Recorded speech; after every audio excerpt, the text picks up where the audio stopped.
retrouver comme ni ñu koy defee àjjuma bu ci nekk nag ñu fas yéene waxtaanee ko li nga xamante ne certainement ci wàllu art bu ne art dans toute sa diversité daañu ko waxtaanee tey nag dama bëgg dalal ñi nga xamante ne tey ñooñu mën nañoo wax ne yàgg nañ coo yëngu ñu am nañu ko ŋànk ci pàcc bu ne. ñii acteur lañu ñii mën nañu wax ce sont des professionnels ñii réalisateurs lañu daañu waxtaanee tey les problématiques du cinéma gis nañu depuis un certain temps cinéma bi explosé def boom ñëpp dugg ci ñëpp soobu ci ñu mel ni man ñi nga xamante ne seen yoon nekkul ci cinéma ñu ñëw rek dugg ci cinéma voilà du commencer jël parole et tout ça daañu ko waxtaanee daañu waxtaanee tamit yenn tolof yoo xamante ne am nañu ko ci wàllum réalisation gis nañu tamit ndaw yi nga xamante ne. ku jug xëj na bu sëb wutum xëy àppul wala jotul aca nga cëppeelu ci théâtre bi est-ce que tamit réellement casting bi demee na fa noonu ndax tamit formation ba am na dinañ waxtaane ci wàllu scénario ndax gis nañu yenn tubaab yi wala ñenn ñoo xamante ne tey ci yenn série yi bu ñoo def série dañuy yor këyit taxaw waaw jàng ko ba mu mokk ñu liir ko waaw donc loolu tamit daañu ko waxtaane tamit yenn série yi nga xamante ne daañu leen teg bët dalal tamit donc kooku du monsieur Diagne Babacar bu CNRA daañu waxtaan ak moom tamit par rapport ak dogal boobu léegi nga xamante ne jël na ko ci wàllum série yi ci weeru koor bi danañu ko jël en direct ce sera à partir de 22h waaye rek lu ñu mën a jàpp rek mooy dinañu dalal tamit ki nga xamante ne moom mooy Pod donc moom it danañ ko dalal acteur la xàmmee ngeen ko bu baax ba pare di directeur artistique bu Marodi day yàgg nañu def ay série gis nañu ko moom it acteur la tey ñaari casquette xëj na la am danañu dalal tamit Myriam voilà Ndior moom it actrice la gis nañu ko ràññee nañ ko ci benn série bu mag tamit dalal fi Pape Seck moom it di réalisateur dalal fi tamit Adjara Fall moom xam nañ ko tamit ci comédienne actrice foofa ca Sorano donc ñu waxtaane nag tey problématique yooyu le jëm ci rek am solution à la sortie de cette émission bëgg nañu rek ku nekk ci yéen boo tëddee nelaw xam ne rek mbir bu ne dañu koy jàng tarbiyo ko amaana wala yaa ce qu'on appelle une formation dans le tas boo xamante ne amul kayit duñu ko xaatim waaye mi ngi aju rek ci nga xool royal nga roy ndax nag it nag wolof Njaay day faral wax ni boo amulee parfum te bëgg a xeeñ lu neex da ngay ànd ak nag kuy xeeñ lu neex nga riisu ko rek bu yàggee nga xeeñ neex waaw ku ñu yàgg woon nu noo feccee bu yàggee nga mën fecc amaana sax yow boo gàkkee moom rek la mën a gàkkal yi na xam na paa bu ci nekk rek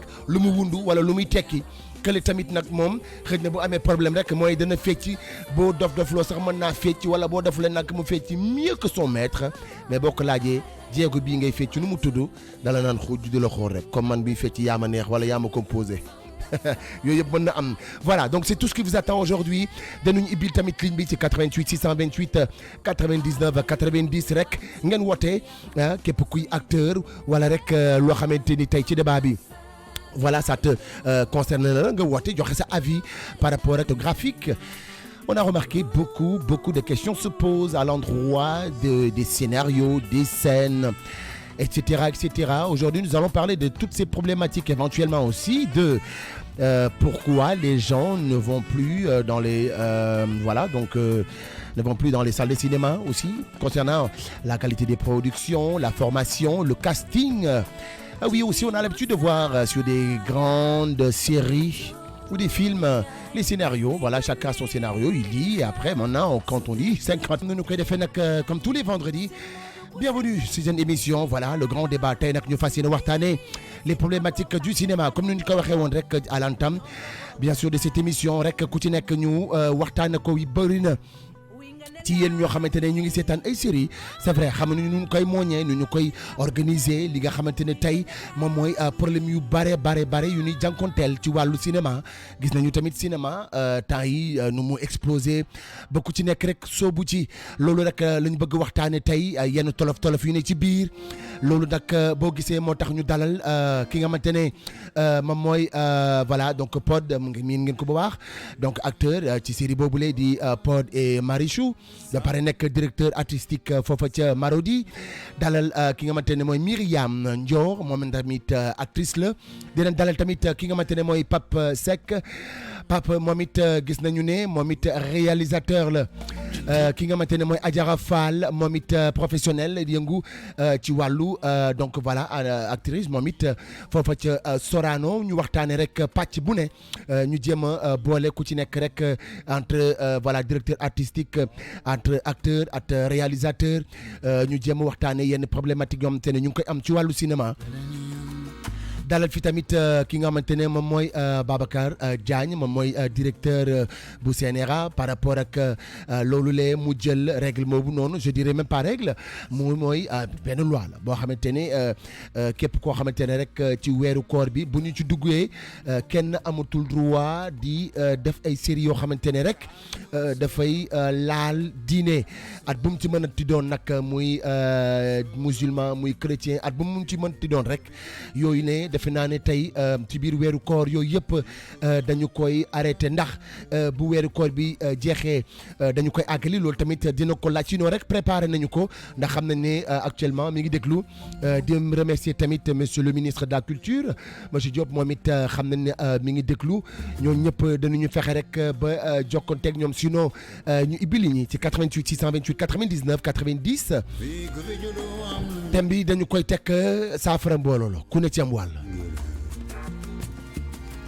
alors ñu daal di dalal suñuy gan bu njëkk alors ku ñuy njëkk nuyu nag ko koy Adjara Fall di actrice foofa ca Sorano Adjara ñu ngi lay nuyu.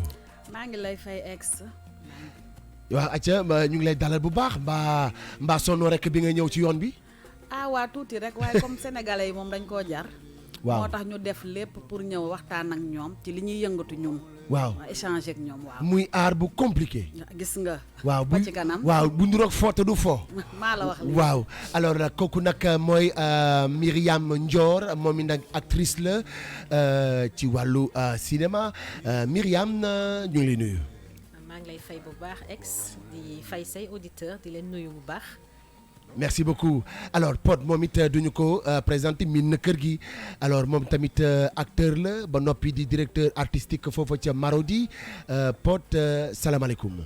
maaleykum salaam ex maa ngi lay nuyu bu baax di nuyu aussi gars yi fi toog yëpp. donc di kontaan trop aussi ci invitation bi. tey dañuy waxtaanee lépp tey ah. waaw tey dañu koy waxtaanee parce que comme ñu suñu sama ko gën alors kooku di le réalisateur donc muy Pape Seck dinañu waxtaan ay œuvres yoo xamante ne moom i jot na ci liggéey bi ci gën a siiw yi xale yi xam moom mooy la nouvelle génération mooy Leuz Diwane ji donc Mburok Lem voilà donc mu réaliser ko at ay séries yu bëri yoo xamante ne jot na ko moom it ci biir rek nekk réalisateur et cetera Pape ñu ngi lay nuyu. waaw maa ngi lay fay ex waaw di nuyu waa Sénégal di ci beral loxo waa Mbaaw di fa ñu jógee. waa Mbaaw waaw tout le temps. mais dégg naa Mbaaw Caaroy ko dàq loolu ñii dëkk Caaroy ñoo koy wax. mais dégg naa ñi dëkk Mbaaw. non duñu moromu waa Caaroy duñu waroon waa Mbaaw. déedéet xam nga yaa ngi nii juutal wax bi moo lay wan ne li nga njëkk wax mooy dëgg. ayca donc gars yi mbégte la ñu am déjà tey ñu fas yéene waxtaanee les problèmes voilà donc yi nga xamante ne mooy am ci wàllu cinéma. depuis nag bu ñu nee weeru koor dañuy seetlu ne ñëpp dañuy sóobu gis nañu série yi day gën a bari acteurs yi amay tête yu bees donc loolu yëpp ñu bëgg ko waxtaanee bi njëkk déjà mooy gis nañu ne weeru koor bu jotee ku nekk gàddu sa caméra série yi bees yi am. et tout ça déjà su may ñëw ci wàllum la formation déjà à la base Adjara su ma la doon laaj tey ci wàllu formation bi est-ce que tey yow mi nga xamante ne tey jaar nga Sorano tey at li am ñëpp naan comédien la ñu man Exidex ma xëy suba tey ñu woo ma rek ma joué ci série ba pare takki rajo nag naan voilà maay star bi tey lan ngay gis est-ce que tey formation bi. par rapport ak li ngeen di gis nii at li fi amoon bu njëkk ba est-ce que vraiment on peut parler d'une formation. waaw xam nga fi mu ne da nga ne bu njëkk ba ak léegi. waaw. xam nga théâtre ak cinéma du benn. waaw léegi lan mooy différence bi parce que man dama jàpp ne théâtre ak cinéma benn la nu du benn xam nga comédien bu nekkee sur scène. waaw dañuy demander émotion bu bëri. waaw xam nga dafay nekk koo xam ne day vivre situation bi. waaw mais bu fekkente ne la cinéma la dañ ne la soit le plus naturel possible. ok soit cinéma naturel. ok xam nga ñun autant. bu ñu daan def théâtre waaw dañu daan jox ay tirades ñuy déclamer. xam nga bu xëj na ñun sax bi ñu gënee nekk xale boo daan seetaan waa Sorano yeeg ñooy. même waaw au théâtre ce soir. waaw da nga leen daan gis ñuy déclamer.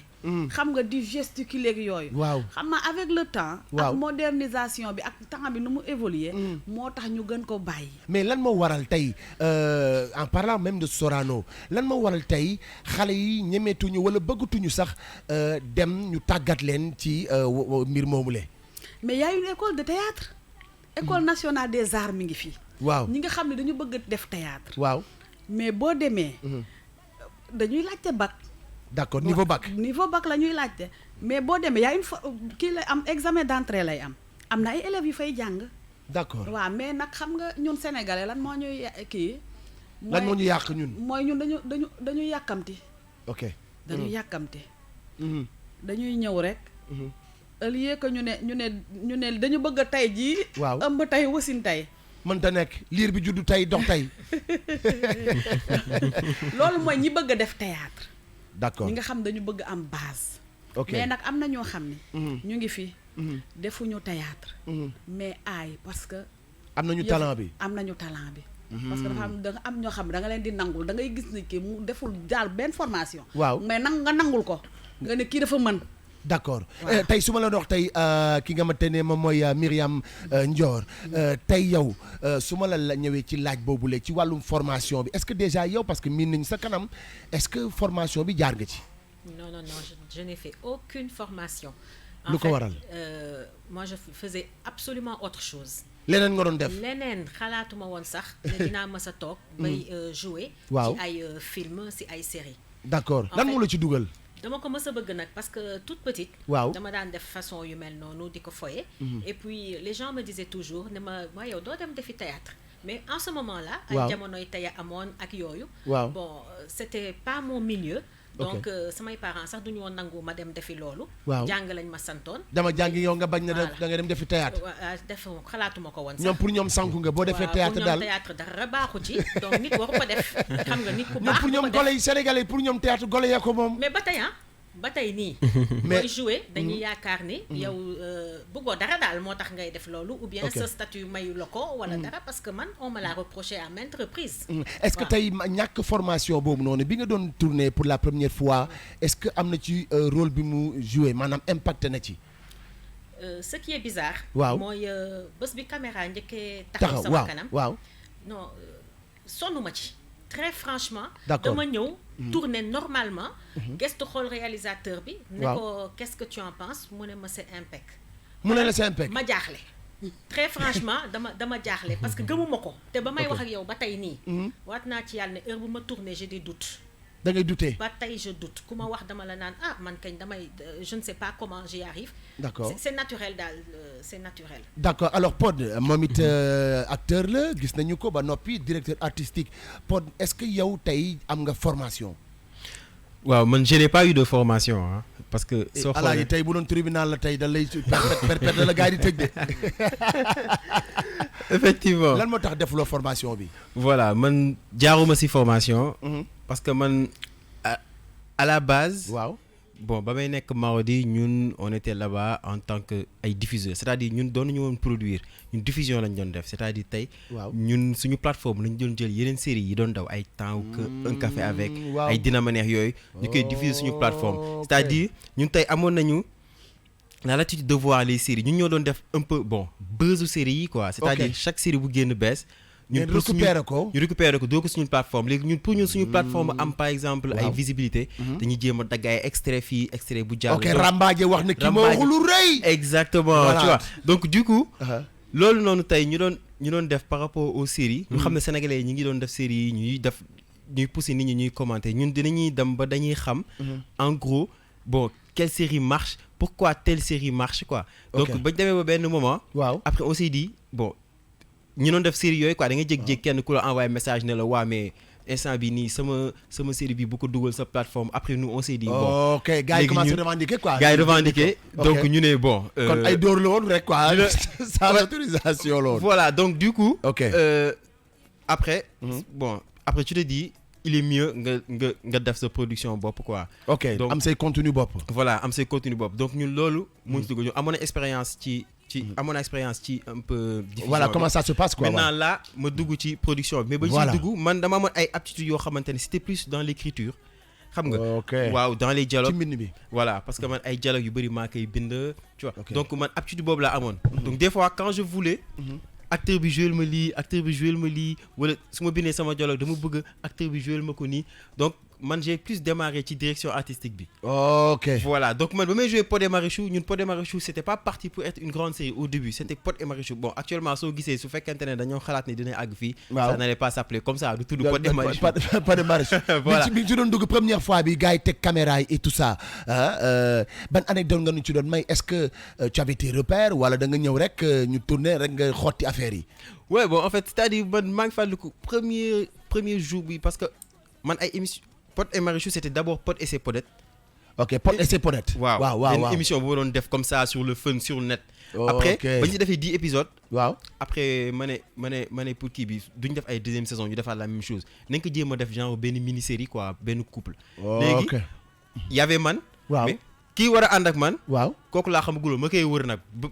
casting naa ku nekk jékki-jékki ma tombé si Marichou. ok ñu ñëw premier jour bi ñu koy def man premier jour bi ma toogee. waaw ñu may essayer ñu njëkk ma filmer quoi. filmer waaw. man ba ma filmer waaw ma tourné benn séquence ba pare. Ok. quand j'ai regardé l'image. waaw ma ne waaw man nii laay def manière après je me suis trouvé tellement nul. ok après ma ne non mais après au fur et à mesure may jéem a xool naka laay. donc tu as pris dans le tas.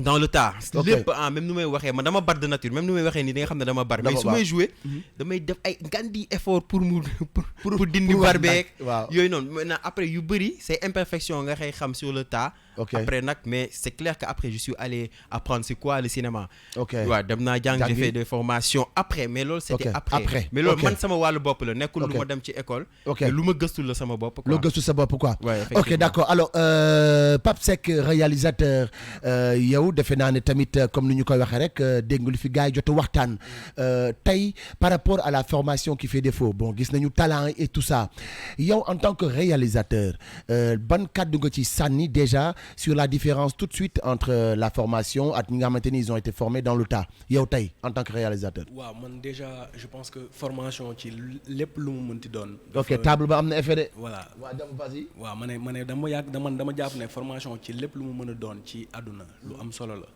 maintenant yàlla dafa def aussi benn affaire mooy ñun sénégalais yi. naturellement ay acteurs lañ. c'est-à-dire suñu biir kër yi suñu biir néeg yi suñu biir koñ yi lépp. en fait on est tout le temps dans des jeux de rôle qu'on en soit ñu yëg ko ak ñu ñàkk ko yëg. maintenant man personnellement par exemple man dama nekk réalisateur ba nga xam ne nii je suis très habitué di liggéey ak ay non professionnels. ok mais également damay liggéey ak ay professionnels parce que tamit métier bi moo def que ne di nga daje façon xeetu nit bu nekk. maintenant lii am solo ba am solo mooy que par exemple man j'ai eu la chance ñu former moo ci école de cinéma bu mag. ba tax na quel que soit nit bi ma am en face de moi dinaa mën di naxanteeg moom ba koy dugal ci man personnage bi ma bëgg mu ci micro bi mën nañ ma ko génne lam voilà mi ngi nii. waaw effet dafa am effet ci table bi. defe naa canal bi ñu ko branché ma am effet xam naa ñu jéem a génne effet bi attends ma xool fële. voilà léegi waxal ba xam. waaw voilà effet bi dañ na fee la woon. alhamdulilah moo tax gis nga man li ñu naan baax na aussi formation bi ñun comme DJ la ñu woon donc xam nañu fu ñuy laal alors pour revenir par rapport à cette question donc li nga doon wax rek est-ce que nga baal ma rek nga reprendre ko. waaw donc man je disais que formation ci lépp lu mu mënti doon lu am solo la. waaw et que ñun Sénégal. waaw ñun ñëpp ay acteurs lañ. mais ci naka. non parce que ñun toujours dañuy nekk dans des jeux de rôle. par exemple tey di nga nekk sa kër. waaw benn xeetu comportement bi nga fay am ak bi ngay am ci sa biiri nit bokkul. bi ngay am foofu ak bi ngay am ci école bi bokkul après ça veut pas dire que.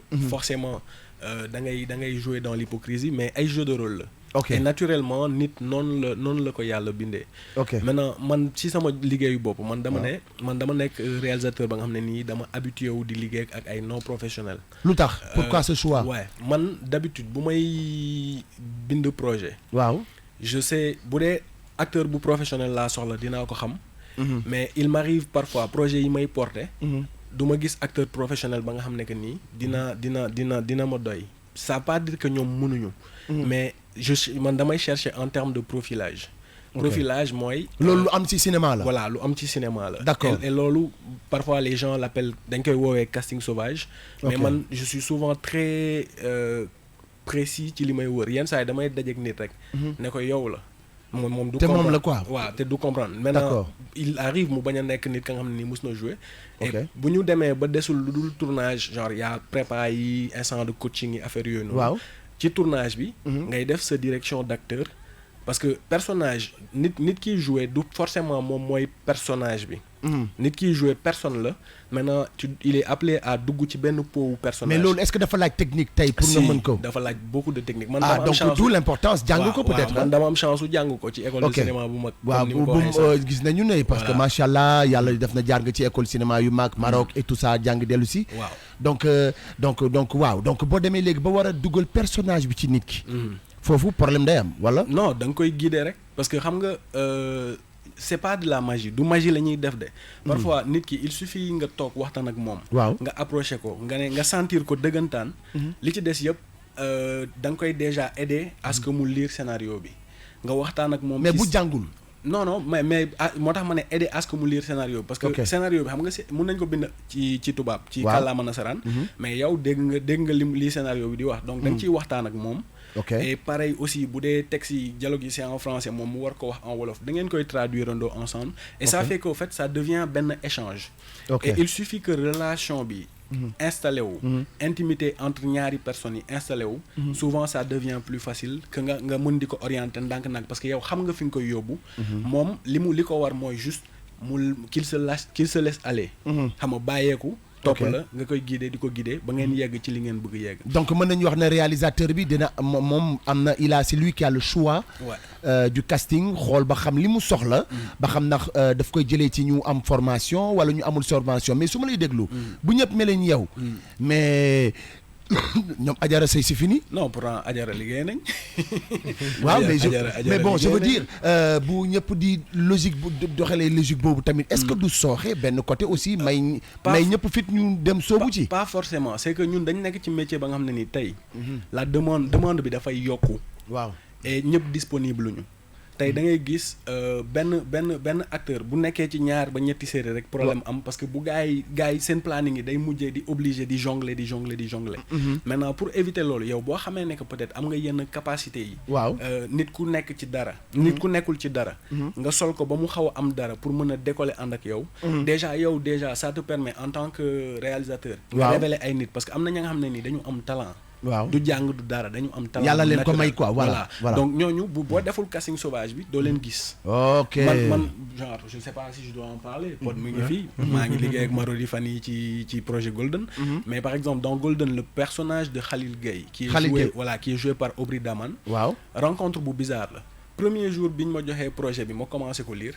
jour boobu la Goethe Institut dañ doon def seen 50aire concert donc Baobab xam rek man yëfu màgget dama neex. waaw donc ma dem fa ak xam rek soxna si pour seetaan. waaw mais dañuy yegg si ci buntu bi. may gis Aubry c'était la première fois ma gis ko ma ne ko. Aubry personnage mooy waa ji ci boppam ma ne c'était la première fois ma ne ko gain. t'es beau et c'était bizarre que góor di wax moromu góor. waaw tu es beau. xam li mu la affaire bi étonné ko. ma ne ko au fait dama ko wax dans le sens de instant bi nii. dama nekk ci benn projet bu nekk di lancé wu. et loolu c'était ay côté janvier la xaw ma décembre bi. ma ne ko te personnage bi may gis. dëgg-dëgg yow laa ci sentir. après bon on a fait des castings wër Ndakaaru fu nekk ñu wër. mais moom la waroon doon et moom la doon. donc y a cette sensibilité là aussi ba nga xam ne ni daf si nekk yenn saa yi. ok donc gis nañ ni ci wàllu cinéma donc am na casting sauvage xëy na xamuñu ko woon. at casting bi nga xamante dañ ciy jaar. muy école formation yi am.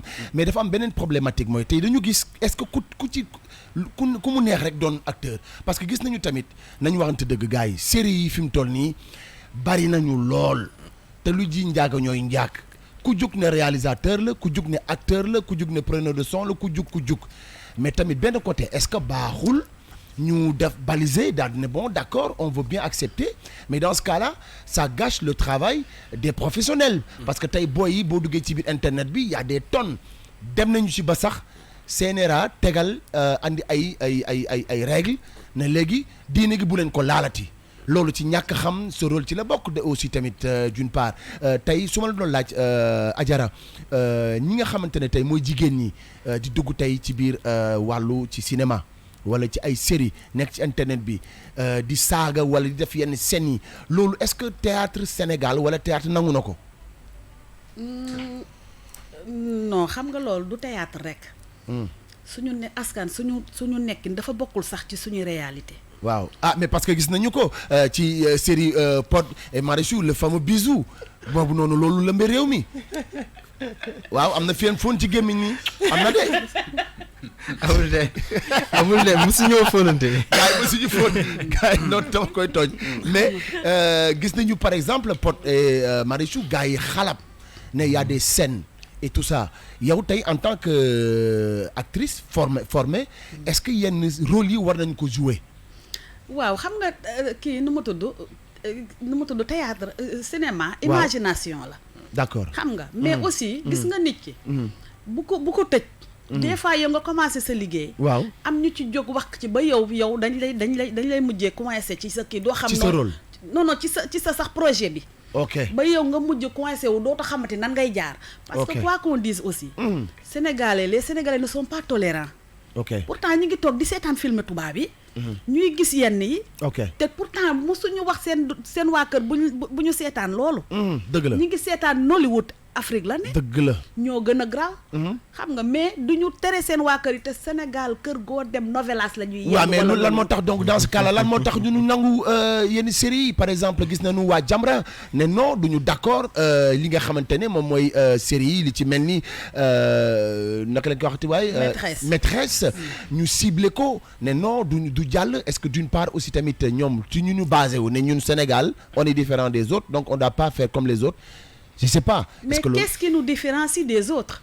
lan moo am si dëkk yi lu amul Sénégal ñoom surtout rek la ñuy wax maanaam yenn valeurs yi ñoom la ñuy bañ mu nax saay.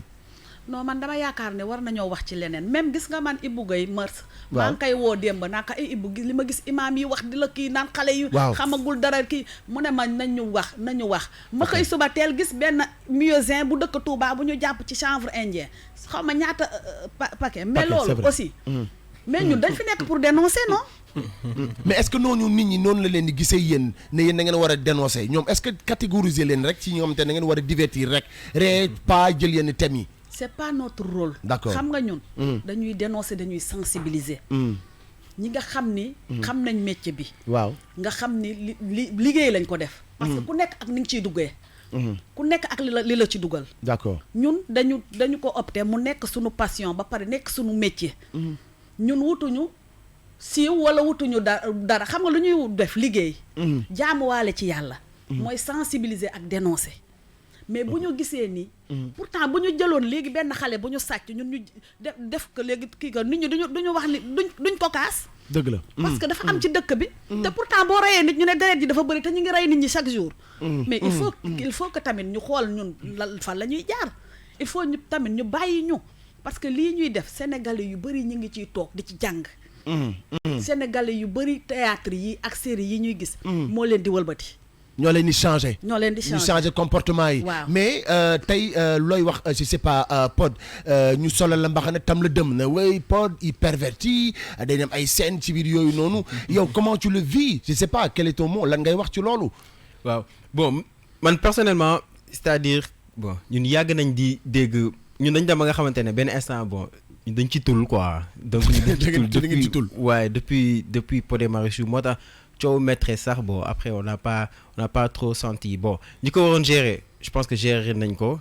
ci côté direction bi mais man personnellement. bon bu leen comme ni ko Mama Adjara waaw. waaw comme ni ko Mama Adjara waxee léegi c'est-à-dire gis nga ñun suñu liggéey ñun dañu xam lan la c'est-à-dire ñun dañu war a éveiller c'est gars yi souvent dañuy yaakaar ne ñun ñoo war a jóg. pour yar doom yi quoi c'est-à-dire c'est pas la télé tey jii ni mooy ñëw pour yar seen doom ku ci nekk sa doom yow yaa ko war a yar sa kër xam nga léegi ñun on fait que éveiller les consciences c'est-à-dire mooy dañuy di yee ci ay mbir lu am donc mais dama waxtaan benn jour ak kenn waaw wax ma benn wax bu am solo munuma xam nga lan la munuma un peu mu ne l'islam mu ne dina l'islam dafa xaw a ragal image xam nga à chaque fois que ngay interpréter dara ci image day bëggul nga xëy wan image quoi man pour man bon en fait peut-être explication boobu laa xëy jéem a comprendre parce que je ne sais pas parce que tey jii nii qu'on dise que affaire chanvre indien yi waaw bon je pense que tey que ñu joué ko ñu joué na que peut-être am na ay stage yoo xamante ne dañuy jaay sëriñ yamba wala ay kii yooyu noonu en fait tey jii nii faut pas que nit ñi gis loolu rek yaakaar ne en fait ñun loolu la ñuy encourager on n'encourage pas ça mais sénégalais on montre que lii am na et après il faut que ñu patient tuuti ñu jéem a xam ñi fan lañ jëm moi j'en suis sûr hein parce que dans la suite nit ñi dañuy après solution bi day ñëw après gars yi xam ne ñii lii la ñuy def ñii waruñu ko def après là la leçon va sortir nit ñi xam loolu noonu man pour man loolu la après tey jii nii ça veut pas dire que da ngay wane loolu ça veut dire que yow tey jii nii da ngay xeex diine parce que y a des gens yoo xamante ne des fois tamit man da nga leen di comprendre quoi peut-être seen xel moo àggul foofu noonu ku si nekk tamit ak xel bi ngay avancer quoi mais ok parce que tamit le réalisateur soxla nañu foofu noonu sa gis-gis Pape yow loo ci wax. J'ai le droit d'être violent ou pas? Tu peux être violent oui dañ ko waxtaanee très très violent même ah. man dama gis ne Sénégal. waaw. dafa bëgg nax boppam. Sénégalais bi wala Sénégal. Sénégal ak d'accord ak Sénégalais bi waaw. dans quel sens. gis nga Sénégal man laa gis. waaw. police par exemple. di def benn foire di wane seen sécurité internet ni mu dëgëree. benn jeune sénégalais talentueux. ñëw ake ko wan leen seen ay failles. au lieu ñu recruter ko pour mu fatt failles yooyu. non dañ ko porter plainte tëj ko ci prison bi. Sénégal. mooy dëkk bi nga xam ne policier bi day nekk ci tali bi di def corruption. waaw ñu koy filmer. vidéo bi dugg ci internet bi. yegg ci procureur. procureur war a juger ñooñu. ñu bàyyi policier bi. amende ki ko filmer ba pare tëj ko. c'est-à-dire en fait parfois dama naan est-ce que nit ñi ngi réfléchir ci problème bi fan la situé wu. ak nan lañ ko war a saafarawee. parce que buñ ne image commencé na bëri ci dëkk bi. tant mieux que sénégalais bi commencé gis boppam. waaw mais waaw d'accord ma yeggali. pour man tey. il est effectivement nécessaire que ñu commencer def. éducation à l'image. parce que éducation à l'image. ça dina mën a mooy commencer yar nit ñi ci ñuy am lecture. xam ne par exemple yenn yi ñuy def. waaw fiction la film fiction la. c'est pas ok lan mooy fiction tey boo ko wax ci wolof. ñu xam fiction comme genre œuvre littéraire la benn histoire booy xalaat la. maintenant histoire bi ngay xalaat mën nga ci inspiré wu ci ay faits réels. tout comme mën na nekk totalement fantasmé donc mu nekk dans un univers fantastique. mais film toujours day am discours balaa film baa am ñam. discours bi day am. maintenant discours boobu noonu peut-être nit ñi dañ koy faral di dul comprendre ba tax da ngay gis pod man il m'est arrivé benn jour ma jirloog moom mariste. waaw ñu ngi romb ay xale topp ko ay pod maa la bañ ay pod. non carrément. ouais et donc c'est à dire que finalement les gens ils ont du mal à dissocier li ñuy gis ci télé bi ak vie réelle nit ki. ok loolu laa gis et que man en tant que réalisateur man je me dis ñun réalisateurs yi. waaw.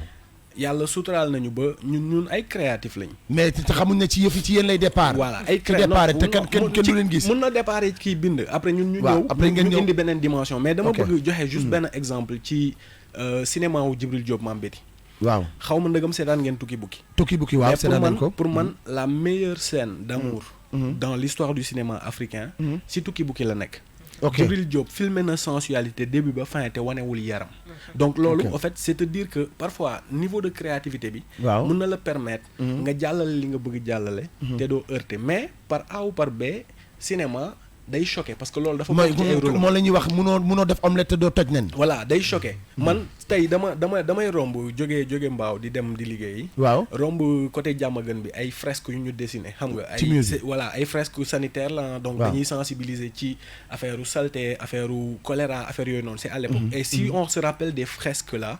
souvent da ngay gis nit bu toog sumi tubayam toog. di jonkon nga gis benn gannaaw kër bu saleté. bu saleté waaw ça choque. mais pourtant dérangé wul nit ñi. waaw c'est revendiqué wu ñu pour ñu dindi ko. exactement c'est-à-dire c'est processus la pour mën a wax nit ñi kat comme boobu léegi dañuy wax mënoo leen comprendre peut-être il faut vous choquer pour ngeen xam ne que kat lii mi ngi ci dëkk bi man Maroc moo gënoon metti Maroc moo gën a metti censure que Sénégal et pourtant Maroc gars yi dañuy def ay œuvres finalement bii nit ñi xëccoowee dem ba ci biir xam ne xëccoo bi du solution.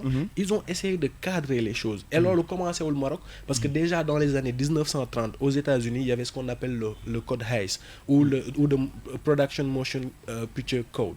Ok. Donc c'est-à-dire qu'en fait affaire de cadrer image du fi jógee c'est sûr que nit ñi il arrive toujours le moment où on sent la nécessité de cadrer choses mais dogguma la Yana Boulaye donc tey am na loo xamante ne c'est une réalité hein je sais pas est-ce que c'est le revers de la médaille mais dañuy gis tey xale yi ils s'habillent à travers par exemple man Pod la Fan alors donc gis nañu lu muy solo noonu lay solo ni muy waxee noonu laay waxee ni muy joué ci biir film bi noonu laay bëgg def sama live jigéen ñi tamit dañuy gis ñi nga xamante ne par exemple bon allez elle se dépigmente la peau dañuy xeesal bon mu ñuuloon gis na xale bi jigéen bi idolam la mu dem jël ay diwu weex tal et tout ça est-ce que tamit du côté boobu la nit ñi di taxawee aussi man pour man côté boobu en fait ça interpelle juste une certaine responsabilité parce que ñun on est dans des métiers de représentation c'est-à-dire on ne montre pas tout le temps forcément la réalité mais on fait une forme de représentation de la réalité maintenant représentation boobu mun na nekk métaphorique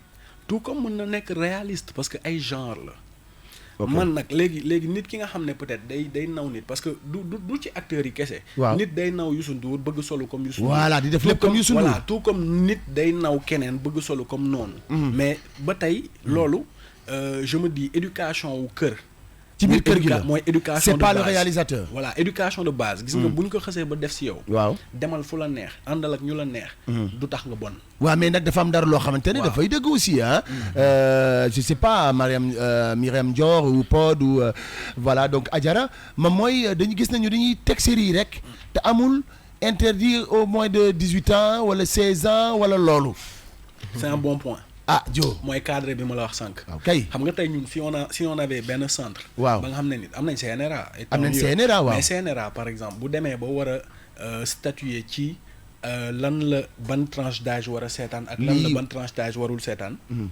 lu mun a nekk la mais dans ce cas de figure warul nekk lu arbitraire dafa war a nekk la nga xam ne nii dañuy inviter professionnels yi autour d'une table ñu discuter parce que interdiction kenn terew ko mais il faut que l'interdiction soit précise mënuñu ñëw si sëmbaxloo bi rek ñu ne non lii wax ji bëri man pour man il faut que l'interdiction soit précise et à partir de ce moment ku ko def waaw charte yi day leer boobaa ñu ne ok lii ak lii du nii et je sais que man de toute façon bu ñu interdire les créatifs trouveront toujours le moyen de contourner te ba pare respecter interdiction bi maa ko ci yokk. D'accord alors ça tombe bien parce que jot na moom Babacar Diagne jotoon nañu ko dalal Yeewu Leen d'ailleurs parce que ñu maa ngi koy jéem a joindre depuis tout à l'heure mais xam naa certainement soit nelaw na rek bu muy déglu mais heureusement ba am nañu benn élément boo xamante ne dafa wax ci loolu ñu déglu ko et juste après ñu dellu si ku ci nekk wax ci loo ci xalaat. Continue.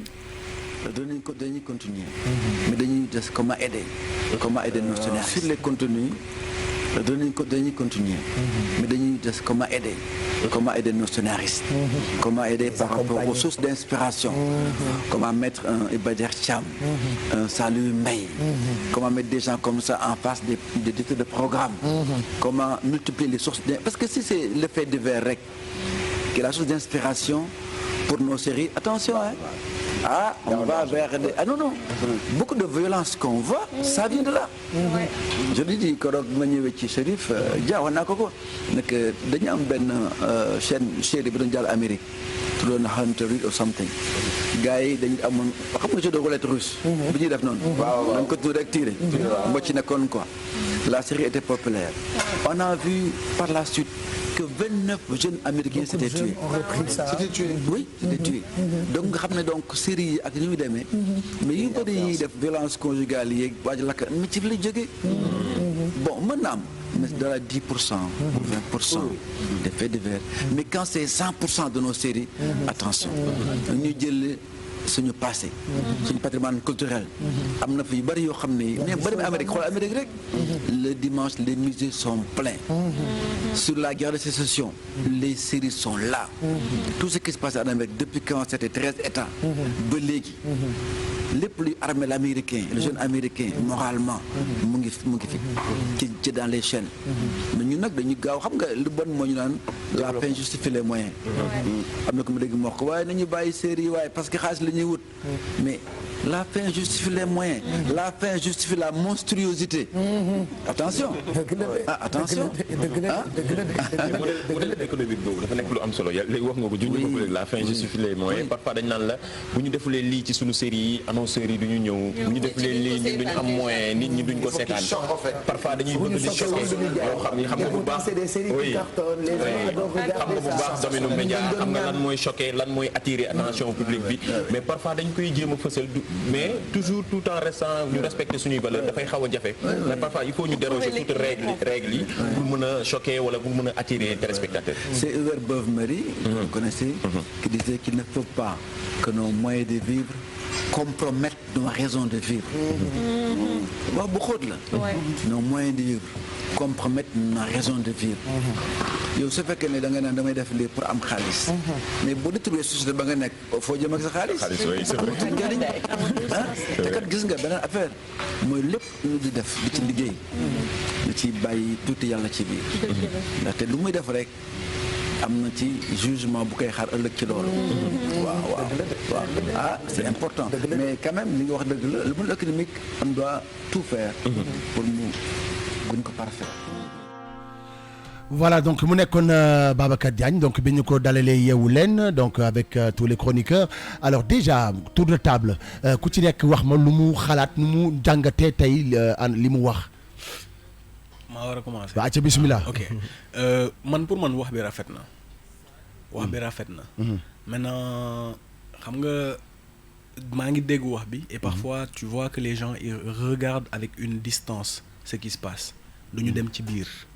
ok par quand exemple, tu dis les gens c'est qui. De manière générale. De manière générale, ok. Indexé wu ma kenn. ok ils regardent avec une certaine distance. Et que tey yàlla def na. wàllum film. waaw. effectivement da nga ciy jàngale.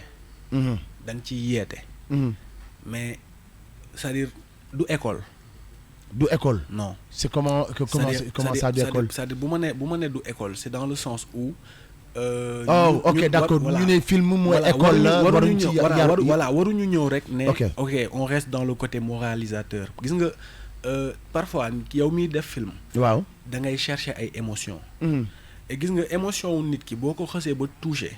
ça veut dire que nit ki pare na pour déglu la parfois da ngay gis par exemple film indo yi nga xam ne ñun moom lañ màggee. waaw film indo yi t'as toujours le mal le bien et souvent le mal est développé jusqu'à la fin. ouais. bien di door a gagner et c'est souvent comme ça. ay rey fii ay kër. donc ñun suñuy série ça c'est-à-dire ça ne suit pas forcément cette logique mais am na la nga xam ne que nii. mooy règle dramaturgie mooy règle cinéma mooy règle leneen ak leneen. et donc parfois yow yaay choisir sa axe bi ngay traiter par exemple nga ne man bëgg naa kat ñu wax ci wàllu mendicité des enfants. mais mendicité des enfants du ma ñëw rek sama premier épisode ma commencé naan laan baaxul lii non dama lay wan. déjà. concrètement qu'est-ce qui se passe sur le terrain et yow am na nooy gisee image yi da nga naan ñii li ñuy wane du suñu culture. dañuy inciter daal waaw. alors que nekkoo foofu ci processus nga nekk. et processus bi. da nga koy togg au fur et à mesure affaire du évoluer nit ñi di ba nit ñi dem ba toog nag ci biir personnage yi. là tu reviens damay joxe exemple Pod et Marichou Pod. ñëpp ko jéppi woon. man jéppi woon naa ko man mos naa seetaan benn affaire boo xamante ne waaw dama jéggi si yàgg bon j'étais avec ma petite famille ñuy toog di seetaan ba ci yàgg bon alors moi j'ai vu des trucs yoo xamante ne d'une part daf ma interpellé mais heureusement comme on dit dama ko may filaas voilà sur le champ des jugés exactement waaw et pourtant à la fin limite on se rend compte au fait que moom il a été victime de sa naïveté et tout d'un coup ñi ko jéppi woon ñëpp ils ont une certaine empathie vis-à-vis du personnage. pour man loolu tamit. dafa baax moo tax ma ne il est important ñu yar suñuy nit ci wàllum image.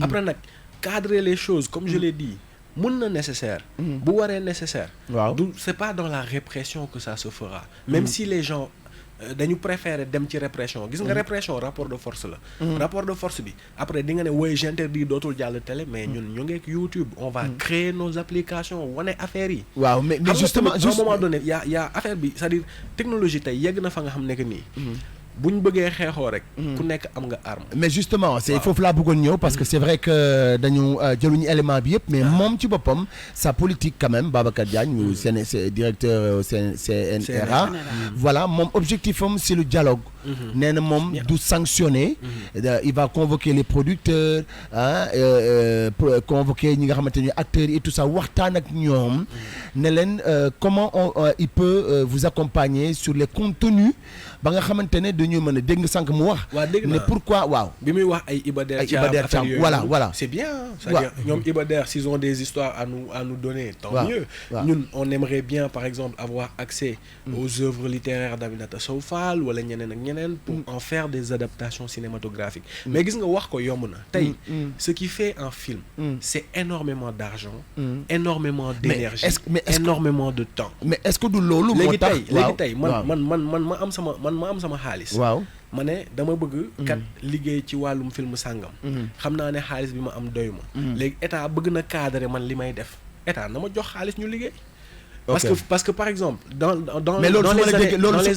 les années yi cinéma di door a di am doole noonu URSS waaw gars yi dañ ko doon utiliser pour faire de la propagande c'est-à-dire dañuy ñëw ne benn réalisateur dañ lay jox sàngam ci xaalis sujet baa ngi nii dañ bëgg nga traiteel ñu ko ok et peut-être ça peut être objectif ba nga xam ne nii c'est pour éduquer nit ñi ça peut être objectif ba nga xam ne nii c'est pour wan seen doole bitim réew comme ni ko américains yi di defee aussi di ñu jaay de American Dream waaw c'est-à-dire Hollywood bi quoi voilà le rêve américain parlons de African Hope mooy l'espoir africain wala l'espoir sénégalais si on veut que ñun suñu cinéma commencé kat di ñu defal ay filmu époque wax ñu histoire Lat Dior waaw mais justement mais loolu waaw mais nañu jox xaalis ñu def ko mais kii bi mi ngi fii tey par exemple Pod tey soo déggee li ñuy wax parce que nañ ñëw yegg si li mu wax moom ci li mu gën a laal mooy sensationnel la ñu gën a nekk pour am xaalis parce que ñu bëri dañu ne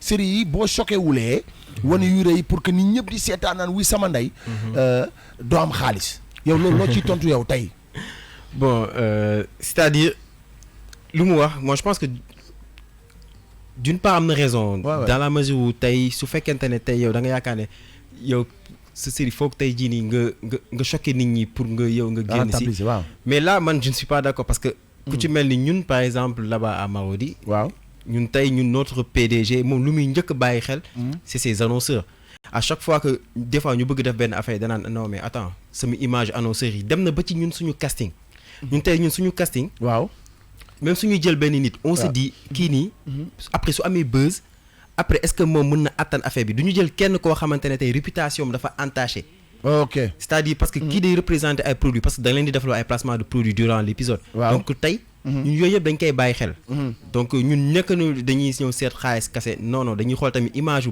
mais est-ce que boo leen koy bind da ngeen di sóoraale ne bon nañ def yu rëy def ay scène fii xam et cetera pour que mu créer buzz pour que annonceurs yi ñëw aussi d'une part bon loolu tey def ay c'est-à-dire li nga wax noonu loolu imagination bi la ak créativité nit ki c'est-à-dire tey comme gars yi su fekkente ni comme ni ñuy waxee ay non xoolal nañ def ay film yoo xam dañ yaraate nañ jàngal nit ñi lii loolu suñ ko defee les gens ne regardent pas mais et donc si les gens ne regardent pas les annonceurs ne viennent pas mais donc Pod donc ça veut dire que tu confirmes je ne dis pas la règle mais quand même loolu histoire boobu non je ne confirme pas c'est-à-dire warul tax tey nga def lu la neex moom laa expliquer c'est-à-dire war nga am ay limites war nga leer ne même su ma bëggee def benn buzz ci benn affaire war naa am fenn fu ma koy yemale c'est-à-dire ñun tey ji ni lépp lu ñu def tamit dañ koy tegaale aussi ci lii est-ce que c'est réel suñu ay mœurs quoi voilà loolu dañ koy sóoraale bu baax a baax mais aussi moom lu mu wax man d'accord naa et man je suis d'accord sur le fait que tey que les professionnels ñi nga xamante ne ñoo ŋànk affaire bi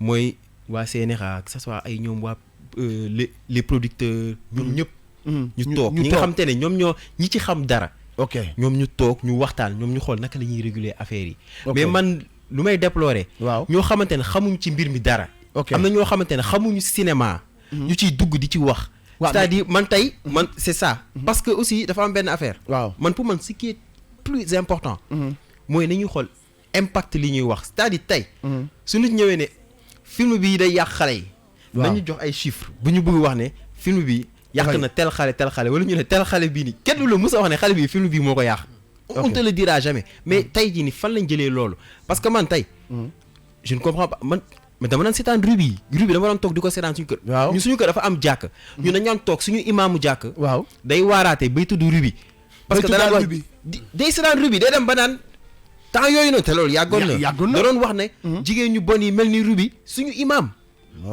jigéen ñu bon di mel ni Ruby nga xam te ne tey mi ngi comparé même jigéen ñu bon ak Ruby waaw donc moom tey ça se voit que da koy seetaan mais tey c'est-à-dire ñun man après suñu nee lii nii dafa yàq xanaa kon ñu doon seetaan Ruby yooyu yëpp tey jii ñun ñëpp yàqu nañ en fait man des fois moo tax man je ne comprends pas impact bi ñuy wax ne que lii day yàqale pour man ce qui est important film yooyu noonu ñuy toog di seetaan comme man sama rôle man ay xale yu ndaw dañuy ñëw mais dañ may fekk Marodi dañuy tijji na ma ana porte su ma ñëwee ñu ne ma bàyyil béti dafa bon béti da laa liggéey donc ñoom ils comprennent man pour man xam nga éducation bi fan la war a nekk suñuy seetaan parents yi dañuy toog ak xale yi parents yi dañuy commenter te xale yi dañuy dégg seen parents yi lu ñuy wax suñu ñëwee diw dafa bon parents yi dañuy xam kon xale yi dañuy xam ne kii dafa bon da leen di jox benn logique regard quoi exactement parents man pour man logique regard bi foofu la donc ñoom dinañ mën xam lu bon ak lu baax et film yi foofu la lay apporter da lay tax nga xam lu bon ak lu baax kii lii lu muy def lu bon la et puis à la fin comme nu mu ko waxee ça se passe toujours comme ça parce que kuy def lu bon après fu baax kuy def lu bon doo mujjee fu baax donc tey la leçon vient de là-bas. D'accord. Alors donc Adjara dégg ma Adjara autant pour moi donc Myriam je sais pas est-ce que toi en tant que actrice boo xamante ne yi ngay dégg ñuy wax yëpp tey am ci ay rôle yoo xamante ne ku la ko doon jéem a tourner loo da ngay bañ ça veut dire que si nga choisir ne lii du ma ko mës a tourner. Effectivement, il y a certains rôles que je tournerai jamais. D'accord. Par exemple des rôles de nu, des trucs comme ça du ma ko def. Parce que sama diine sama morale mayuma ko.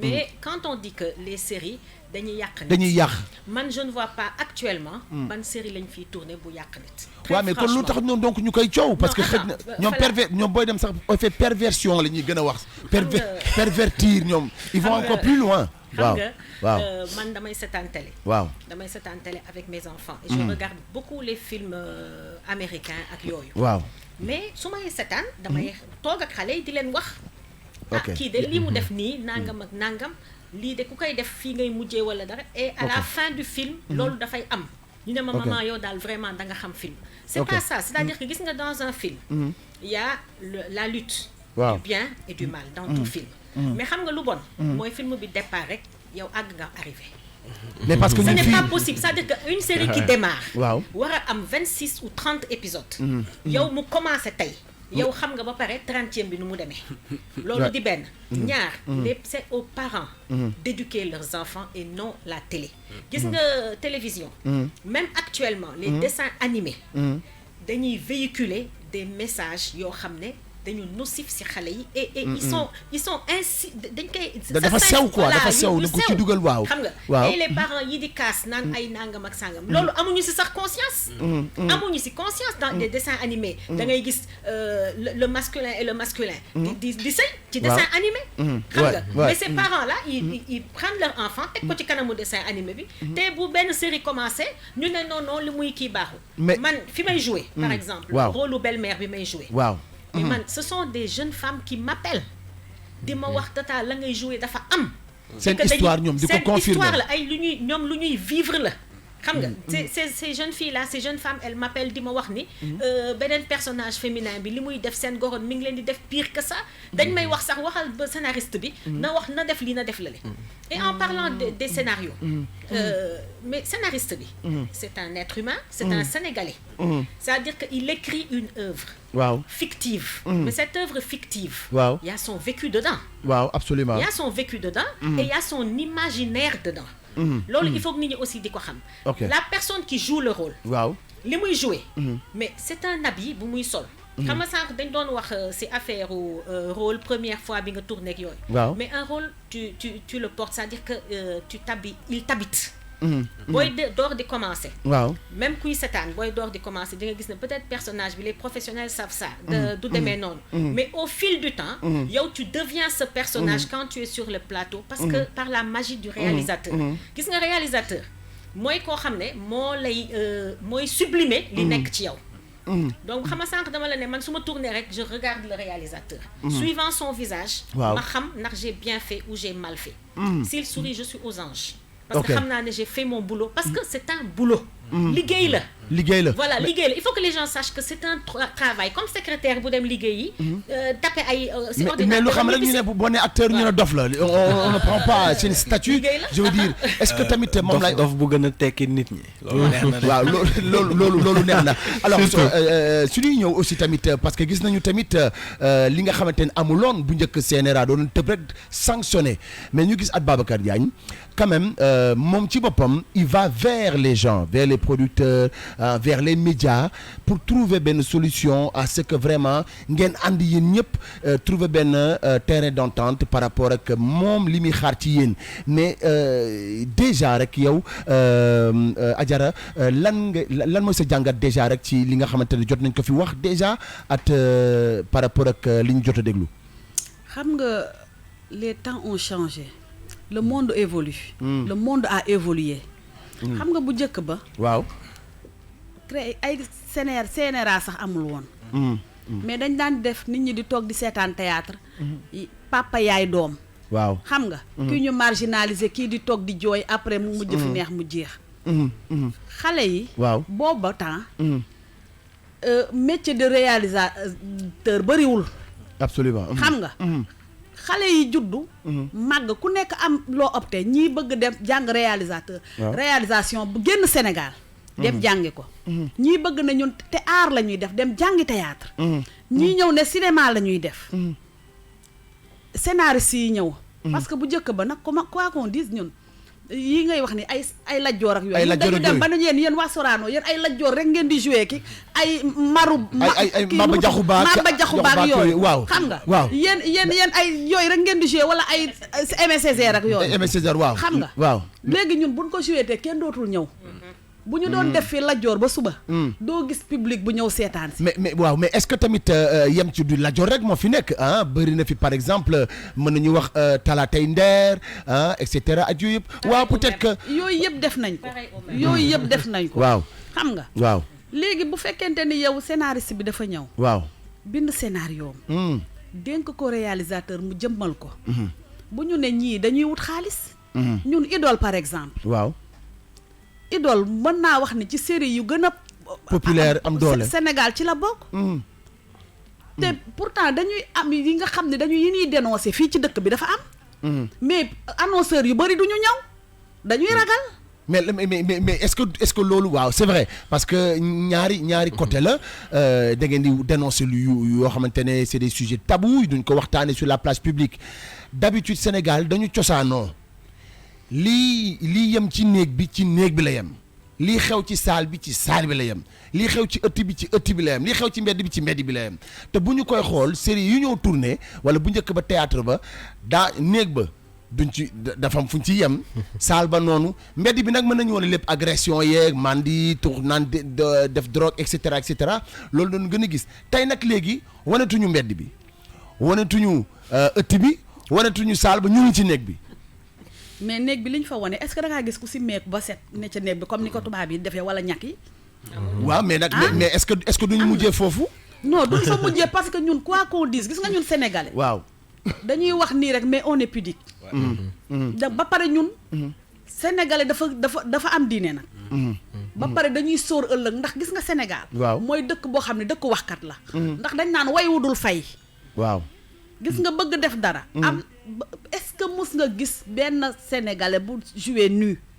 déedéet mais mës na am amoon na amoon na xale ba pare amoon na kii amoon na série ivoirien la woon benn film ivoirien. am na ci kii Carmen Gueye. Carmen bi ñu wax am na ci yeneen ak yeneen. am na beneen bu ko jiitu. waaw amoon je sais mais. waaw mais loolu par exemple cinéma bi la. waaw mais est-ce que série yi ñuy wane ci télé bi. gis nga koo xam ne est-ce que Carmen Joura Maka nu mu mujjee.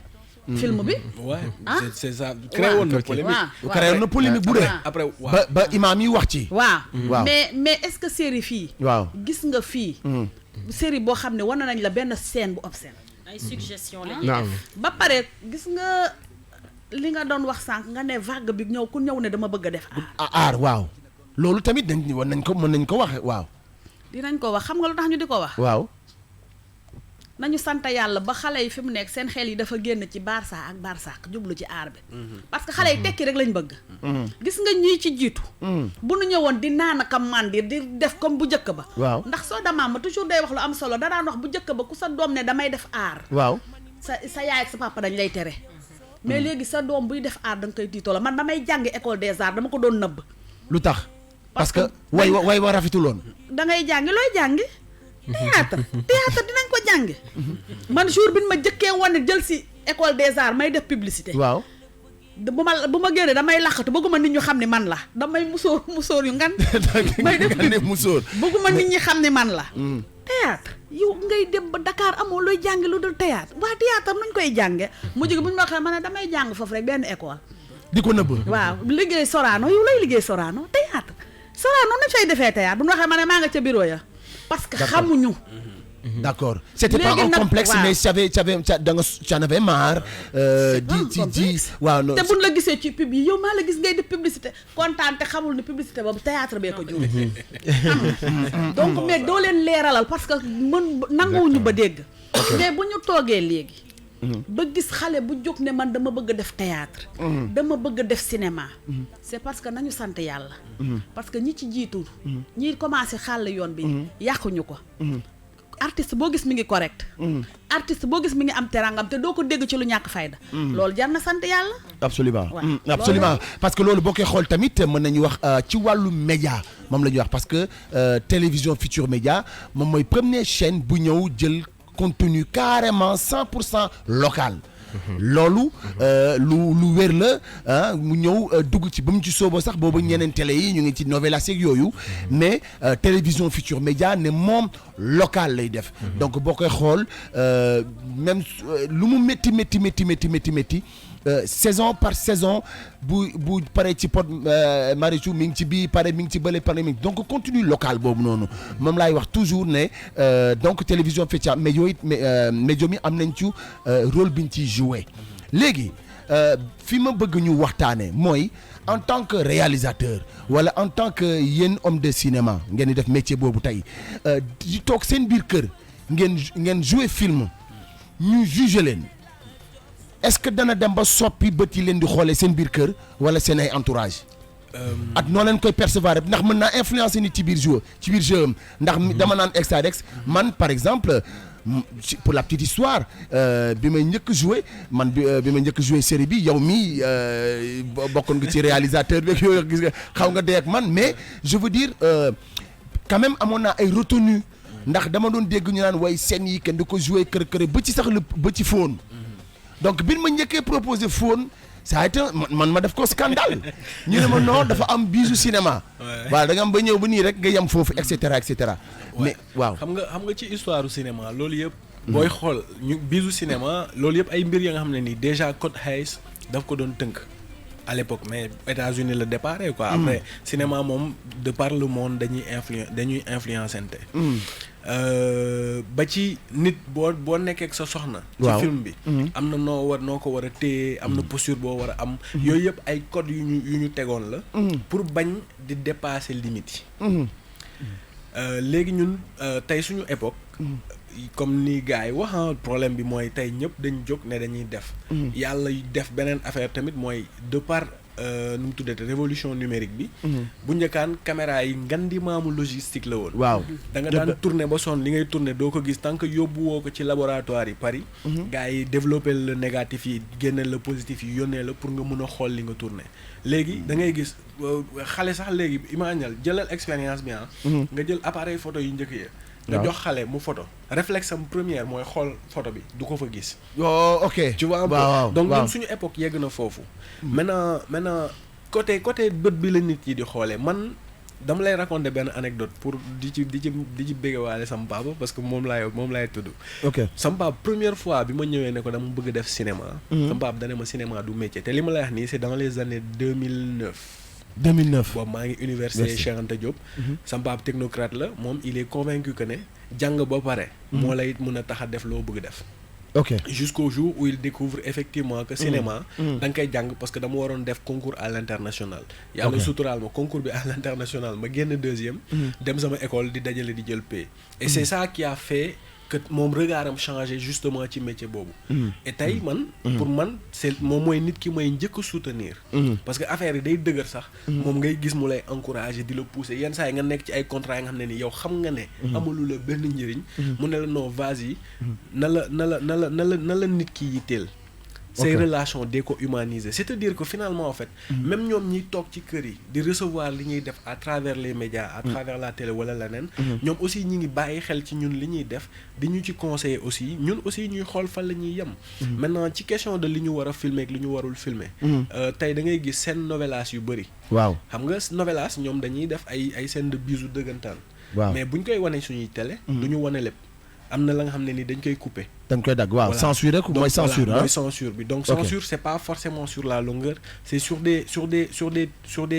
affaires yi nga xam ne ni si ay bouts yi nga xam ne que ni peut-être mun na heurter yenn sensibilité yi wala mun na tax nit ki am beneen gis-gis ci lii am alors que demeewul noonu et donc sànq li Pod wax am na solo le fait que bu xale yi di seetaan wala bu nit di seetaan ka nga nekk xale ka nga nekk adolescent wala nga nekk mag c'est important que ay ñu la gën a mag ëpp la expérience toog ci wet bi aussi di la aider di la interpréter loo yenn yi parce que gis nga sujet tabou yi dafa bëri suñu dëkk yi mais sujet tabou yi li mu bëri moo tax xale yi di laxatu di def lu gën a garaaw li ñuy wane waaw mais tey li nga xamante ne réalité la gis nañu ko ñun ñëpp gis kenn ci biir série weeru koor yi nañ waxante dëgg sama gars yi da ngay gis kenn ku teg lal basangam li xaam ci biir li xaam bi sama waa ji déjà bu waxee stafurla fi la lay dal julli ba ci digg bi benn jeeg romb ko sama waay di taayaa di xool jigéen bi tout ça est-ce que foofu CNRA quand même wax na dëgg non man je suis c'est-à-dire li ma expliqué ça ne va pas forcément dans le sens de ne li CNRA wax du loolu wala déet man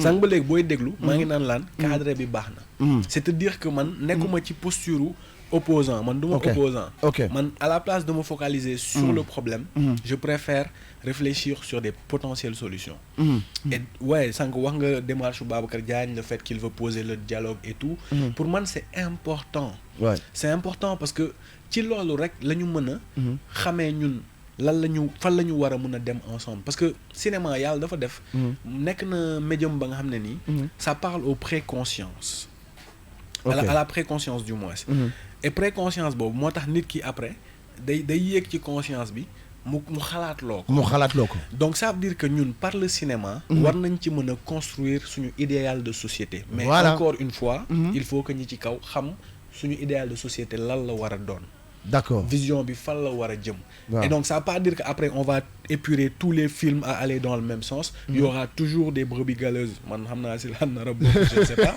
mais c'est dire que voilà il faut qu'il y ait cette multitude de regards parce que tey dañ nekk ci benn société ba nga xam ne ni Sénégal c'est une société de regards nit ñi dañuy xoolante parfois ñu fàtte xool seen bopp et il est important parfois nga xool sa bopp et je pense que peut-être série yu bëri ni ñu jógee dañ toll justement ci moment wu xool seen bopp xëy na bu ñu xoolee suñu bopp saytu li nga xam ne jubul ci ñun wala jaarul yoon ci ñun ñu koy cadrer di ko tegaat ci yoon ba ñu ne à partir de ce moment kat gis nañ ne lii ñu ngi ko doon def baaxul nañu xool nu ñu jéemee saafara loolu ñu saafara ko defe naa loolu yoon boobu bu ñu ko jëlee dinañ dem fu sori parce que Sénégal dëkk bu neex la nag macha allah alors donc defe naa ne dañuy ibbi lim bi ci 88 628 99 90 donc voilà mën ngeen woote ci 88 628 99 90 tey nag ñu waxtaane rek les problématiques du cinéma dalal ci Adjara Fall donc voilà qui est actrice Pape Seck réalisateur donc moom jot nañu liggéey bu baax donc at ki nga xamante ne moom mooy Myriam Ndior moom it actrice la dalal fi tamit Pod donc moom it dégg nañu coow lii Pod boo nee Pod léegi dama doon wax ne est-ce que à un moment donné jamono yooyu noonu liir bu judd kenn du nangu tuddee sa liir kenn du ko nangu gars yi dañ ko la suñu papa koo xamante ne yàgg na ci wàllu cinéma ñu xam ko ci turu Moustapha Diop tonton Moustapha Diop Sorano yàgg ñoo bégal théâtre yu mag yi daaray Kocc et cetera c'est vrai que li ñu doon waxtaan ba léegi baax na tamit ñoom ñi nga xamante ne ñoo fi nekkoon démb liggéey lu bari ci wàllu art mais tonton tey buñ la doon laaj par rapport ak série bees yi xew at ni ñu bëggee rek wone lépp lu Sénégal yi di dund ndax loolu tey yow étant je ne dirais pas de la vieille école mais des premières formations naka ngay dundee vraiment information boobu noonu est-ce que c'est normal wala tout d'abord war nañu adapter par rapport ak li nga xamante ne mooy suñu réalité. mais réalité bi moo évolué. réalité bi moo évolué. parce que ñun boo seetloo Sénégal bi ñu indépendant bi léegi 7 régions la woon ak 7 millions d'habitants. dem ba 14 régions. 15 millions d'habitants. problème yi bëri développement yi kii Sénégal fa mu nekkoon en ce moment nekkatu fa sur le plan infrastructurel sur le plan développement sur le plan éducation. Même dans la communication tout a évolué. mais dañuy gis ne fi mu toll nii waa Jamra at imam yi ñu bëri dañuy ŋàññ tey cinéma Sénégal wala série yi wala yooyu. non mais pas cinéma Sénégal mais gis naa ci quelques séries ñu joxe seen avis. moi j'aurais bien aimé nag parce que quand même bu ñuy def dara il faut que nit ñi wax ci. mais nag je ne pense pas que ni bi ñuy def série yi nga xam ne fiction la. art la culture la. je ne crois pas que ni ñuy joxe seen avis dañ leen ériger en censeur ñoom ñoo war a ñoom ñooy nekk les gendarmes de l'audiovisuel. wala ñoom ñoo nekk ñoo xam ne ñoom ñooy gardiens de la tradition wala ñoom ñooy censurer wala di surveiller. surveiller la culture. comprendre nga. j'aime bien les associations mais kan moo leen élire et kan moo leen jox droit pour lépp lu ñu wax rek ñoom ñu jël ko comme de l'argent comptant. d'accord j'aime bien que les gens disent leur avis sur ce qui se passe. parce que loolu mooy nit mais nag boo créer association. am droit de regard ci def ba pare ne yow yaay le gendarme yaay réguler suñu vie yëpp loo xam ni. constitution jox la ko état jox la kenn joxu la ko. là ça pose problème. ça pose problème parce que une série buy dem. waaw. sur plusieurs épisodes. waaw.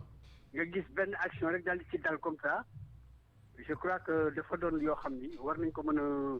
moytu di jël affaire par le recul parce que épisode bu daw rek ak réalité am. d'accord et puis li ñuy waaw bon et puis il y a un scénario il y a un directeur artistique il y a un réalisateur il y a toute une chaîne boo xam ni. balaa ngay egg ci acteur bi nga xam ne moom interprète rek la. alors et puis loo gis rek contenu boo gis dafa am fond philosophique dafa am fond sociologique. am fond boo xam ne il faut nga mën ko analyser man bañu ma ñoom ñuy joxe seen avis mais tel rek ne damm na. finalement ñun dañuy jox dañuy takkal ay erreurs ba nga xam ni. bu ñu moytuwul kenn xamul fan la ñuy jëm ci suñuy production. d'accord parce que dafa mel ni règle dafa mel ni dañuy teg règle boo xam ne Sénégal nii la war a doxee wala Sénégal yi nii la ñu war a doxee. alors que dafa xaw a am benn tuuti amalgame boo xam ne bu ñu teeloo rek. war nañu mën a waxtaan xam fond yi parce que xam luy art luy culture ak luy cinéma ak luy message. d'accord donc ça veut dire que tey formation bi tamit baax na ci pour les comédiens parce que gis nañu tamit yenn séries yi nga xamante ne ci biir weeru koor bi dañuy lal seen sijaada di julli ba ci biir ñu wane benn jeeg buy romb mu dagg julli bi et tout ça là léegi ba CNRA moom it jël ci ay matuwaay ne yooyu daal nañu ko génne lépp luy xajamal diine wala luy ñagasal diine daal. loolu beneen affaire la parce que série koor yi beneen contexte la. et je suis entièrement d'accord en tant que croyant. que bu fekkee ne dafa doon ay séries yoo xam ne c'est ponctuel. waaw dañ koy def uniquement ci weeru koor te weeru koor dafa am contenu. waaw. ba islam sosoo ba tey contenu bi nekk ci koor mosu fa jóg. waaw. booy def benn série ponctuelle pour loo xam ne samay islam ko sos depuis l'aube des temps depuis la nuit des temps. waaw vraiment war nga mën a am contenu boo xam ne yaa ngi koy jëlee ci diine wala ci charia. ba mën a créer loo xam ne dafay nekk en adéquation avec série bi avec contexte mooy contexte koor gi. d'accord là je suis d'accord. parce que on peut éduquer en divertissant. woo dafa bari ay contraintes mais am na ci yoo xam ne boo koy wax. tënk ko ci charia tënk ko ci weeru koor comme yëfu koor la. waaw. mais war nga mën koo wax ba pare nit ki jël ci divertissement ba pare jël ci leçon gën a renforcer diineem. d'accord loolu moom koor moom contextuellement loolu laa ci xalaat te loolu war na mën a nekk. d'accord donc mën nañu wax ne dialogue bi nga xamante ne Babacar Diagne mi ngi koy amal vraiment accompagné ci les réalisateurs les comédiens acteurs yooyu yëpp pour ñu mën a daal rafetal ko ci weeru koor bi ba nga xamante ne ku nekk dana tourner et tout ça mais ci fi may daanaleeg yow rek moom mooy la créativité est-ce que tamit bu ñu toppee déglu population bi rek ñoom ñuy sanctionner depuis moom laa la wax parce que tout le monde s'est en gendarme alors que art ak culture contenu parce que développement ak éducation ak lépp mu ngi mën nañ ko sukkandiku ci par exemple par la culture surtout support cinéma ak télévision mais loolu pour nga loolu nag dafa doon affaire boo xam ne dama gis ne gars yi dañuy songee doole loo xam ni dafa mel ni xamuñu lan mooy sensu film wala lu tax a jóg film wala lu tax a jóg série wala lu tax a jóg télévision il est vrai que contenu yi ça laisse à dire parce que loo gis contenu dafa doon d'abord booy def œuvre cinématographique wala télévision ak œuvre théâtrale bu mënti doon dafa contenu day am maanaam un scénario scénario dafa am contenu boo xam ne message lay lancé te nag man je crois que chaque scénariste et chaque titre s'adresse à son peuple d'abord. D'accord. Li ñuy def fii suñu problème de société d'abord la ñu war a wax parce que nous avons beaucoup à donner par rapport au reste du monde. Nous avons des valeurs culturelles, nous avons des valeurs sociales yoo xam ni war nañ ci sukkandiku par le biais de la famille pour wan àddina ci avec le support avec l'appui des supports technologiques wan àddina ni le Sénégal nii lay doxee valeurs yi la am pour reste du monde xam ne lii tamit valeur sociétale yi baax na loolu moom man personnellement balaa nga wax ak àddina waxal ak sa peuple d'abord. sa peuple d'abord. waaw et puis dans ta langue wax ci sa làkk. ci wolof bi wax ci say valeur ci nga xam ne sa société sa continue la yore. ba pare nga mën koo wax au reste du monde comme ñun ni ñu daan jëlee ay télénovelas ay films étrangers ak yooyu yëpp ci ñu jàngat. waaw am na lu positif am na lu négatif. mais ñun bu ñu amee lu xam ne dafa positif. ñun war nañ ko mën a war le reste du monde mais bu ñu amee aussi ay taar sociétal taar boo xam ne suñu société mu ngi dérivé. waaw parce que ñun Sénégal ak lu mu mënti demee problème jikko la ñu am. problème mu jikko. problème mu jikko amuñu problème mu intelligence amuñu problème mu expertise problème mu jikko la ñu am maanaam comportement. maanaam problème mu citoyenneté. d'accord mais yooyu nag moo fi am. et puis yooyu il faut mettre le doigt dessus. waaw. dénoncé ko ba ñu xam ne lii am na fi et puis ñi ko war a segg message boo gis dafa am contenu dafa am ñoo koy jàngatee. ñoo koy jàngatee tamit yooyu tamit dafa laaj ñu teewluwaat di teg mais parce que man li ma dégg coow li bari nii affaire yi. coow li bari na lool finalement ñun dañuy bëgg a jàpp œuvre d'art ñalaap leen def leen comme fas leen di utal ay ci ngeen di xool wala ñëpp. et puis ñi koy def ñan la et puis ban droit la ñu am pour jàpp. est-ce qu'ils sont légitimes en otage. est-ce que am nañ légitimité waaw. parce que danañu ëpp ñu xel nit ñi quand même. ñun ay citoyens lañu ñun yàgg nañ ci def yoo xam ni sa waay lañ daan def bu njëkk ba. absolument suñu problème de société nga xam ne ci biir kër la yemoon ci famille la yemoon. mais la woon ca famille moo génn ci mbedd mi la génn ci mbedd mi moo dem ci réew mi moo dem ci àddina bi. absolument donc les problèmes dañuy jóge ci kër yi dem ci àddina bi tasaaroo parce que nous sommes dans un monde dans un village planétaire. absolument dañu daan def bu njëkk ba boo ko xoolee application boo xoolee nouvelle technologie muy jox ci développement ak commodité.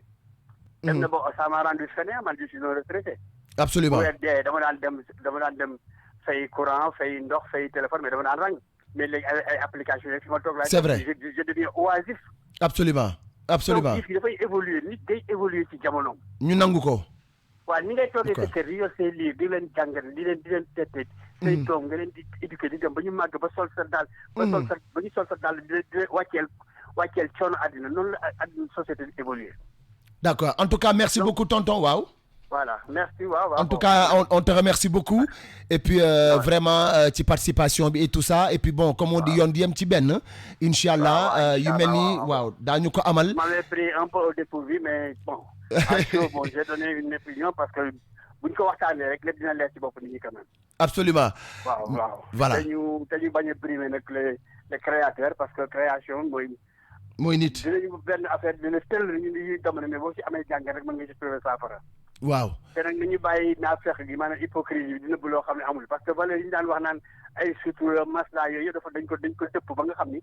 boo ko gisee ab ab naa fekk lay laal te loolu baaxul ci société. waaw nañu ko waxtaane yooyu ñu wane ko ñu bàyyi nit ñi tamit je pense que ne tu rejoins les débats rek ci li ñu doon waxtaane léegi ñoom ñëpp defe naa ne ku ci nekk rek muy Pape Seck réalisateur muy Adjara Fall donc muy actrice muy Myriam Ndior moom it mi ngi fi toog ak Pod bi nga xamante ne moom it acteur la rek mi ngi fi toog ñoom ñëpp defe naa ne rejoindre ngeen et pourtant dégluwul émission bi waaw xaw ma loolu sax ñoo toog mais je les encourage parce que relève la ñuy jël ñun bu ñu leen def boobu ñaawoon kon ñoom suñu jël relève bi absolument waaw parce que àddina noonu lay doxee ne àddina day màgg réew day màgg Sénégal màgg na dëgg la on sera bientôt à on sera plus de 30 millions d'habitants absolument donc création day bëri bu njëkk ba RTS moo fi nekkoon benn chaîne waaw léegi support yi dafa bëri bon dëgg la production yi day bëri comédien day bëri mais danger yi aussi bëri na mais nañu tey rek dañu waxtaanee puis wax li am ci société bi quoi ñu wax ko te bañ a nëbbunte waaw nëbbunte mënut fee am absolument waaw ngeen baal ma nag maa ngi nuyu ñooñu ñëpp ñu ngeen toogal ba vraiment ñu ngi lay fay ñu ngi lay fay bu baax ba beneen yoon quoi incha allah merci beaucoup merci beaucoup jërëjëf voilà jërëjëf donc mu nekkoon donc Moustapha ku ci nekk ci yéen loole nu on dirait qu'il vous a rejoint hein donc et pourtant déglu l'émission bi je l'ai pris au dépourvu comme ça et quasiment loolu la wax Pape waaw montre yu baax yi ñoo bokk heure waaw loolu dëgg la loolu dëgg waaw ouais je pense que père Moustapha donc ñu koy nuyu di ko ziar man pour man wax na lépp et man personnellement man ci film Ousmane Sembène laa ko découvrir Guelwaar waaw Guelwaar waaw et tout de suite genre mi ngi wax en fait très vite man maa ngi commencé di réfléchir sur le fait que ok ñu ngi ŋàññi contenu yi ñuy wane mais à côté aussi il y a des contenus yi nga xam ne que nii c'est très puissant c'est très poussé te pourtant suñuy télé du koy wan suñuy ñoñ donc loolu tamit ce serait intéressant qu'on ouvre une brèche ou une parenthèse par rapport à ça et donc effectivement en fait li mu wax dafa am solo comme li nga ko waxee wax na lépp et surtout li ma si gën a marqué mooy lu mu wax ne que tey nañu bañ di dégg tëll rek ne damm na parce que souvent dañuy tomber ci benn scène mais duñu xam scène bi lu ko indi mooy li nga doon wax sànq waaw te dama si jox benn exemple bu précis am na sama benn séquence mooy séquence bi presque nit ñi gën a coow si Pod et Marichou mooy ba ma Marichou doon sang waaw séquence boobu en fait nekkul ne woon bon ku xa ñëw nga gis seetaan ne que ñii ñi ngi joué ne que diw dee sang kii c'est vrai que loolu c'est banal sax mais lu ko indi woon man dama jógee prison ma ñëw di tux Eva ñëpp xam nañ ne ni ñu ko caractériser jigéen bu tubaabe la waaw Eva ne ma léegi da nga commencé tux ok d'accord léegi dama lay yóbbu ci psychologue c'est-à-dire xam nga loolu nekk suñu mentalité loolu nekk sax suñu réalité ñun mais ma dem tëddi dem aye ci Marichou waaw ma ne ko bon suba nga may ma yaa aye de mais dama war a ànd ak Eva dafa ma war a yóbbu ci psychologue munuma ndax lan ma ne ko parce que wooy bon daf ma fekk may tux genre yooyu noonu munuma psychologue ma ne ko waaw munuma waa baax na xaaral ma ñëw mu dugg si douche bi def tenue médecin genre yooyu ñëw ne dama lay faj tout ça mais c'est-à-dire xam nga loolu lañ fa bëggoon wane c'est tout aussi simple que tey jii nii c'est-à-dire jonge bi waaw am nga nu ngay toppatoowee sa jëkkër soxlawul ay yóbbu ci psychologue parce que tey fii nii nit ki da ngay am quelques soucis ñu ne la nga yóbbu psychologue alors que du leen manqué attention wala stress ak yooyu kase la c'est-à-dire tey attention su mun na ko am si loolu rek mën na ko faj c'est-à-dire ñun loolu lañ bëggoon wane te tey loolu nit ñi dañu gis ne que loolu mi ngi defar ay sëy parce que Marichou ay ji sëyul sëyaanul moom li muy wax xamu ko la réalisateur ñoo koy wax dafa lii mais tey jii ay nit ñu marié ñu am seen problème ak seen jëkkër ñoo koy woo di ko wax ne que franchement grâce à toi li may gisee ni ngay toppatoo sa jëkkër moo tax léegi ma damay def noonu léegi sama jëkkër léegi daf ma gën a bàyyi xel mais c'est côté positif boobu noonu nit ñi duñ ko gis quoi ok en fait c'est plutôt une scène qui parle aux mariés effectivement en général que plutôt le célibataire voilà te séquence boobu man dama ko seetaan ak Pod et Marichou yëpp dama koy seetaan ak samay parents maag sama yaay ak sama papa ñooy toog musuma ci seetaan benn séquence boo xam ne dama rus mais séquence boobu ba mu jeexee waaw nit ñi li ñoon commenté c'était pas kii mi ngi koy sang mais Marichou sama yaay loolu la wax non Marichou daal du moromu Eva quoi xam nga en fait parce que c'était ça c'est-à-dire parce que des hommes mariés ça passe exactement yow da ngay gis comparaison bi ñu joué foofu c'est comme à chaque fois qu'on fait une comparaison ñun loolu lañu mës a def ci série bi Marichou daf may ñëw Eva dafa aye war a togg reer waaw mu ne day commandé muy woo livreur bi tardé. fekk Marichou moom préparé woon na laax bu yàgg ñëw servir ñëpp on était obligé ñu lekk laaxu Marichou bi. mais loolu ça a fait le buzz mais. c'est-à-dire c'est toujours des comparaisons. ñun ci loolu kese la ñuy jouer mais bon c'est que des fois nit ñi dañuy gis juste. le côté gars yi dañuy jiitu quoi. voilà gars yi dañuy jiitu quoi bi rek la ñuy gis ñoom daal image bi noonu rek la ñuy gis. li naan sénégalais xamul ku dóor ku fayu la xam. exactement alors waaw donc Myriam. Je dirais pas grand Tafa sax pas Tafa lay wax. waaw suñu papa la vraiment li mu wax yëpp c'est vrai. dara nag moo caractériser le Sénégalais. mooy ni que ñoom dañu bëgg a critique. dañu bëgg a critique c'est-à-dire que il faut que par A ou B même s'il y a rien du tout il faut que ñoom ñu critiquer. ne def nañu lii wala def nañ la li. ça c'est le propre du Sénégalais. boo xewee par exemple ñu ne lu tax mu xew yàq fa xaalis. boo xewul ñu ne lu tax xewul teral ay njëkkeem. nous on est comme ça toujours on voit le mal partout. mais série yi. man li ma gis bokk ci yi may gis yëpp yi may jot a seetaan yëpp. waaw vraiment day yedde.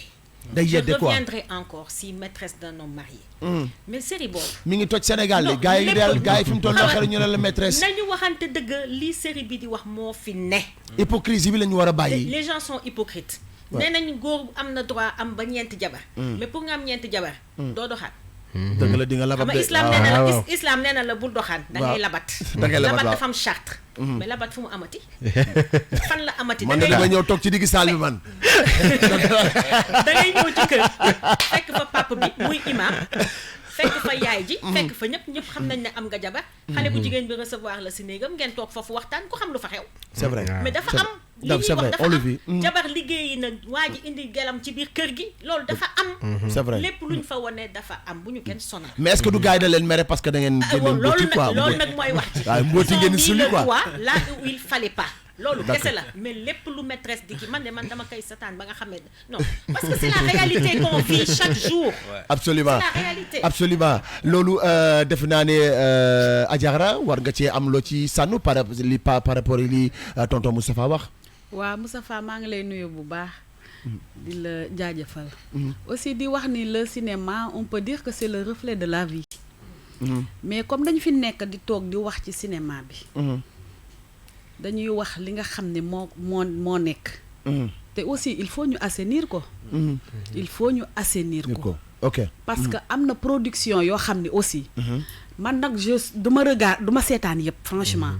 xam nga mais aussi bu ñu waxee ci koor gi. mais am na yoo xam ne wax dëgg neex yàlla. neex na.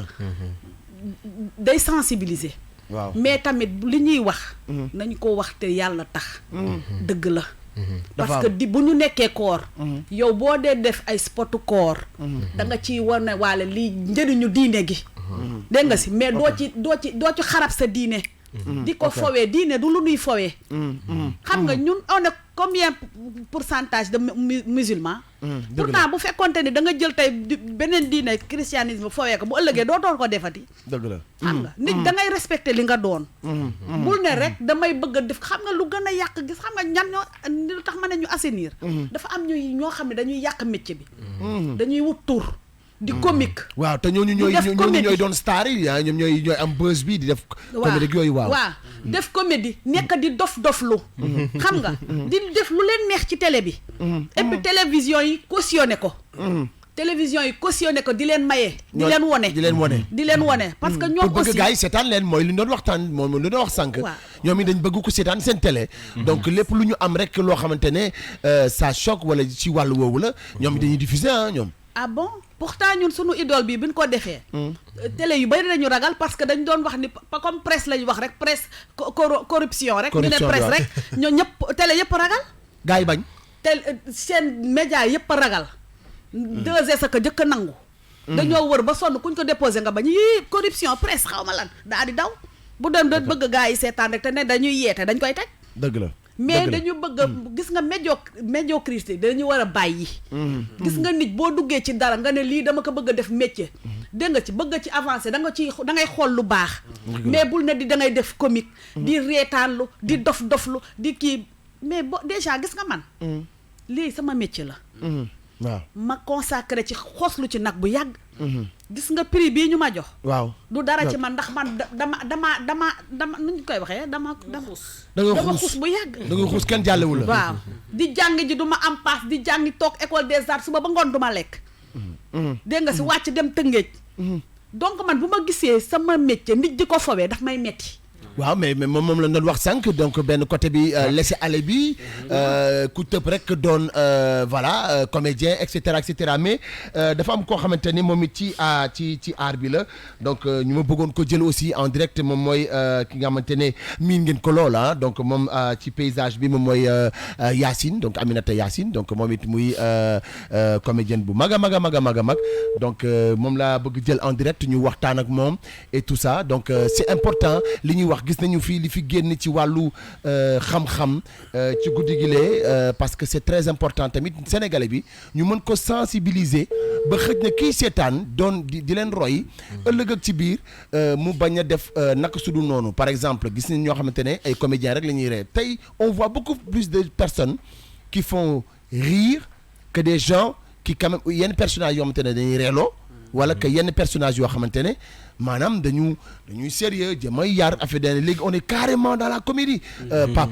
Ouais en fait xam nga Sénégal je veux dire Sénégal. allô non c'est bon vas-y. ok donc lu ma bëggoon wax mooy Sénégal. booy xool ñun comédie yu bëri yu ñuy def comédie dialogue la. waaw ñun xamuñu comédie de situation. waaw te pourtant. comédie de situation booy xool moo ëpp force junni yoon comédie dialogue parce que comédie de situation mooy comme je ne sais pas daan ndëgam xam ngeen ay filmu Charlie Chaplin wala ay Buster Keaton affaire yooyu noonu mais Charlie Chaplin ay filmam amul dialogue mais da ngay reetaan début ba fin et pourtant à la fin il t'émeut ba pare jàngal la te soxlawul nga dégg làkk wala dara c'est-à-dire ça devient universel ñun ay comédie mbalak lañ ëpp lu ñuy def après bon j'avoue que choix la xaw ma ñàkk mën leneen la mais à un moment donné tamit il faut clairement se poser la question de savoir lan la war a doon dëgg-dëgg lan la war a doon parce que tey malheureusement Sénégal mooy dëkk bi nga xam ne tamit nee nañ dof moo fiy tekki ku dof waaw parce que booy dañu gis ne léegi dof bi ça vend ah dof li Adjara wax dama koy cautionner à 100% mooy tamit la promotion de la médiocrité c'est pas que au niveau de des films wala de la comédie wala feneen même ci musique wala feneen ak feneen da ngay gis souvent la promotion de la médiocrité mais en tout cas man xaw ma ci yeneen chaînes yi mais je sais que au niveau de la télévision Futurs Médias nu ñu gëmee contenu local bi li am nañu département boo xam ne donc tonton Moustapha Diop mii moom mooy directeur bi lépp lu nit ñi andi ñu xool ko saytu ko ba xam cible bi lan la et cetera parce que comme ñu bokk nañu ci ñi ko fi njëkk a def gëm ko ba noppi tamit fexe ci exceller. c'est important parce que tamit il y va de la crédibilité de la boîte et je pense que. mais booy léegi ñu ngi ci chaîne YouTube yi de booy. waaw ñu ngi ci chaîne koo ci télé rek booy dem ci chaîne YouTube yi. parce que c'était mooy li ma la doon wax sànq booy léegi dañu am accès mais n'empêche tey lu ñu am accès man sama papa. bon temps yi commencé na dugg YouTube sax mais am nañu nit ñi nga xam ne nii amuñu jot a dugg YouTube.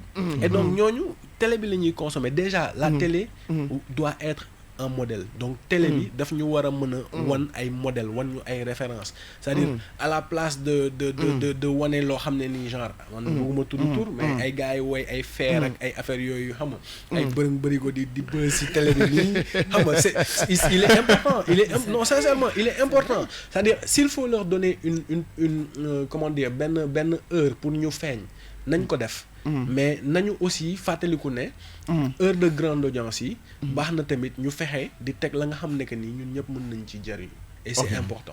ok alors defe naa ne ci loolu rek la ñuy dégloo beneen élément très rapidement boo xamante ne bëgg nañu tamit ngeen wax ñu loo leen ci xalaat rek dañ ci déglu tuuti rek. yàlla ci ay jamono salle de cinéma yi bëri woon na fi ñuy dox di dox ba salle yooyee yëpp daal di tëj ku bëgg seetaan ay film ci sa ordinateur nga koy defee mbala ci sa portable. fi mu nekk nag salle de cinéma yi tàmbaliwaat na ba sax askanu Sénégal daal di koy tàmm lool xale bu góor bi di wuyoo ci turu El Hadji Malick Thioub mu ngi ñuy jox xalaatam ci mbir mi. waaw temps yi nag salle de cinéma yi commencé naa tijjiwaat comme ay Canal Olympia wala bu Ousmane Sembène. c'est vrai que ins bi baax na fi parce que gëjoon na fi am quand même yàgg na boo xoolee Dakar bari woon na ay cinéma ay temps ay ville ay El Mansour yooyu noonu au fur et à mesure gars yi dañ ko commencé woon bàyyi dem seetaan ni film cinéma jar na ko parce que bokkul que nga toog sa kër nii jàkkaaroog sa télé di seetaan cinéma bi beneen affaire la beneen ambiance ngay am rek yeneen yëg-yëg yoo xamante ni bokkul quoi man noonu laa ko gisee ci loolu. Ndaastu Sow moom it di fellu El Hadji Malick Thioub teg si di xamle ni salle de cinéma yi am na fi njëriñ ndax dina tax xale yi wàññi plage yi boole ko di gën a dëgëral diggante nit ñi ndax dañuy ànd di dem di seetaani. ndax cinéma yi ba mu raaree woon mu commencé kenn gisatu ko cinéma yi di pare xale dañ doon préféré dem plage te plage dafa am ay conséquences da ngay dégg noyaat yeeg yooyu noonu xale di dem ci boîte di dem fu nekk mais léegi ñun dinañ mën a am temps pour dem ci salle de cinéma yi seetaan ay cinéma mën nañ ànd ak suñuy parents mën nañ ànd ak suñuy frères ak sœurs mën nañ ànd ak suñuy xarit tamit donc loolu lu baax la voilà dina am benn routine boo xam ne jeunes yi mën nañ ci jàpp te bu gën a yokk tamit ñu gën ko modéré dinañu amal njëriñ torop. sunu papa ji di wuyoo ci turu Michel mi ngi fàttali ko ay jamonoom di ñu xamal ni xale yi dundatuñu ndax salle de cinéma yi ba njëkkoon ay retrouvailles la woon. jamono boobu moo dàqoon bii parce que bu njëkk da nga doon dem cinéma boo demee ñaari film la woon léegi après boo demee ba ci digg bi nag am na loolu ñu doon wax entracte nga génn nag di jënd ay bonbon ay tàngal ay kii yooyu quoi vrai de noces la woon see la woon ñëpp fa lañ doon daje nag temps boobu nag la cinéma neexoon retrouvailles la woon mais vidéo yi yëpp yàq nañu lépp yéen xale yi dundatu leen loolu même ñun suñu temps du ñu doon see Dakar par exemple cinéma yi tabaar fakal la nga dem ci cinéma yi tabaar fakal la foofu daal ndaje la woon quoi bu jëkk. ci fàttaliku gi rek papa Michel duñu xamal ñaata salle de cinéma moo fi amoon ak film yi ñu doon gën a seetaan ci seeni jamono. loolu mën naa la ci nette lu bari nag temps wu par exemple léegi Samson et Dalila temps wu Godzilla ak yooyu temps wu l'homme colosse ak yooyu yëpp tout quoi Hercule à la conquête de l'Atlantide temps yooyu loolu dafa neexoon temps yooyu nga doon gis jeune homme yeeg yooyu quoi neexoon na trop mbir moom c'était bon nombre de cinéma yi baroon nañ boo xooloon par exemple Dakar amoon na le Paris foofu moo doon high tech bi man ci laa doon def parce que high tech laa woon bon après boo fa jógee nag man nga dem Plaza tamit ci high tech la woon après nga dem Vogue boo jógee Vogue man nga dem ABC loolu moo doon plateau boo jógee nag après man nga dem El Mansour man nga dem Rio man nga dem Liberté man nga dem Alakbar même banlieue bi sax amoon na cinéma bu njëkk quoi Dakar gépp cinéma loolu ñun xam nga ñun nous étions des hommes de culture quoi hein nous étions les enfants de Senghor quoi du ñoo mënoon jàng nag ñun temps boobu cinéma neexoon na trop nag. toog nañ ay ati at gisuñu salle de cinéma fii ci Dakar fi mu nekk nii nag salle de cinéma yi tàmbali war nañu ubbi di gën a wóolu seen bopp ndax ndawu Sénégal gi tàmm nañu ko jàpp nañu ni itamit dem seetaani film ci salle de cinéma mënut a bokk ak toog ci sa ordinateur di ko seetaan ba tax na mag ñeeg ndaw ñi yëpp kontaan nañu ci am salle de cinéma yu bees fii ci Sénégal. Voilà, donc defe naa ne jot nañu déglu magnéto boobu noonu donc nous remercions déjà la rédaction voilà donc de King FM donc Kiki ci reportage boobu moom ne defal nañu ko tey deuxième problème bi très rapidement parce que peut-être que 12 minutes moo ñu desee noo leen di jàngatee problématique boobu di salle de cinéma parce que yéen da ngeen di ay producteurs di acteurs bëgg ku leen seetaan massivement amu leen salle léegi yéen noo leen ko gisee loolu je sais pas quel ku ci nekk sa point de vue par rapport ak salle yi nga xamante ne amatuñu bu njëkk ñun amoon nañu le Paris donc ABC El Mansour Alakbar et cetera et tout ça léegi y en a plus. waaw paa bi daal mbalak nañu. te paa bi mbalak na leen nee na seen jamono daax gagné nañu quoi wax na dëgg en fait man personnellement man am naa chance vraiment expérimenter seetaan film dans une salle dans la salle sombre comme on le dit si salle bu lëndëm bi nga xam ne da ngay toog sa siège yow mais yow kese nekkoo ay nit a la wër maintenant parfois benn action day am nga gis réaction en masse yi mi ngi mel ni en fait musicien bu dóor albumam xam nga toog si nekk di déglu Youssou Ndour waaw ak nga taxaw concert di seetaan Youssou Ndour même bu dee même musique bi lay jouer bokkul c'est exactement ça et que li ci neex mooy en fait tu partages une expérience c'est une expérience limite interactive interactive dans le sens où y a l'interaction entre toi et l'écran donc toi et ce que tu vois à la télé mais il y a également l'interaction entre ki nga toogal ka mu nekk koo àndal wala ka mu nekk koo fa dajal il y a aussi l'interaction en groupe en masse et loolu noonu yëpp en fait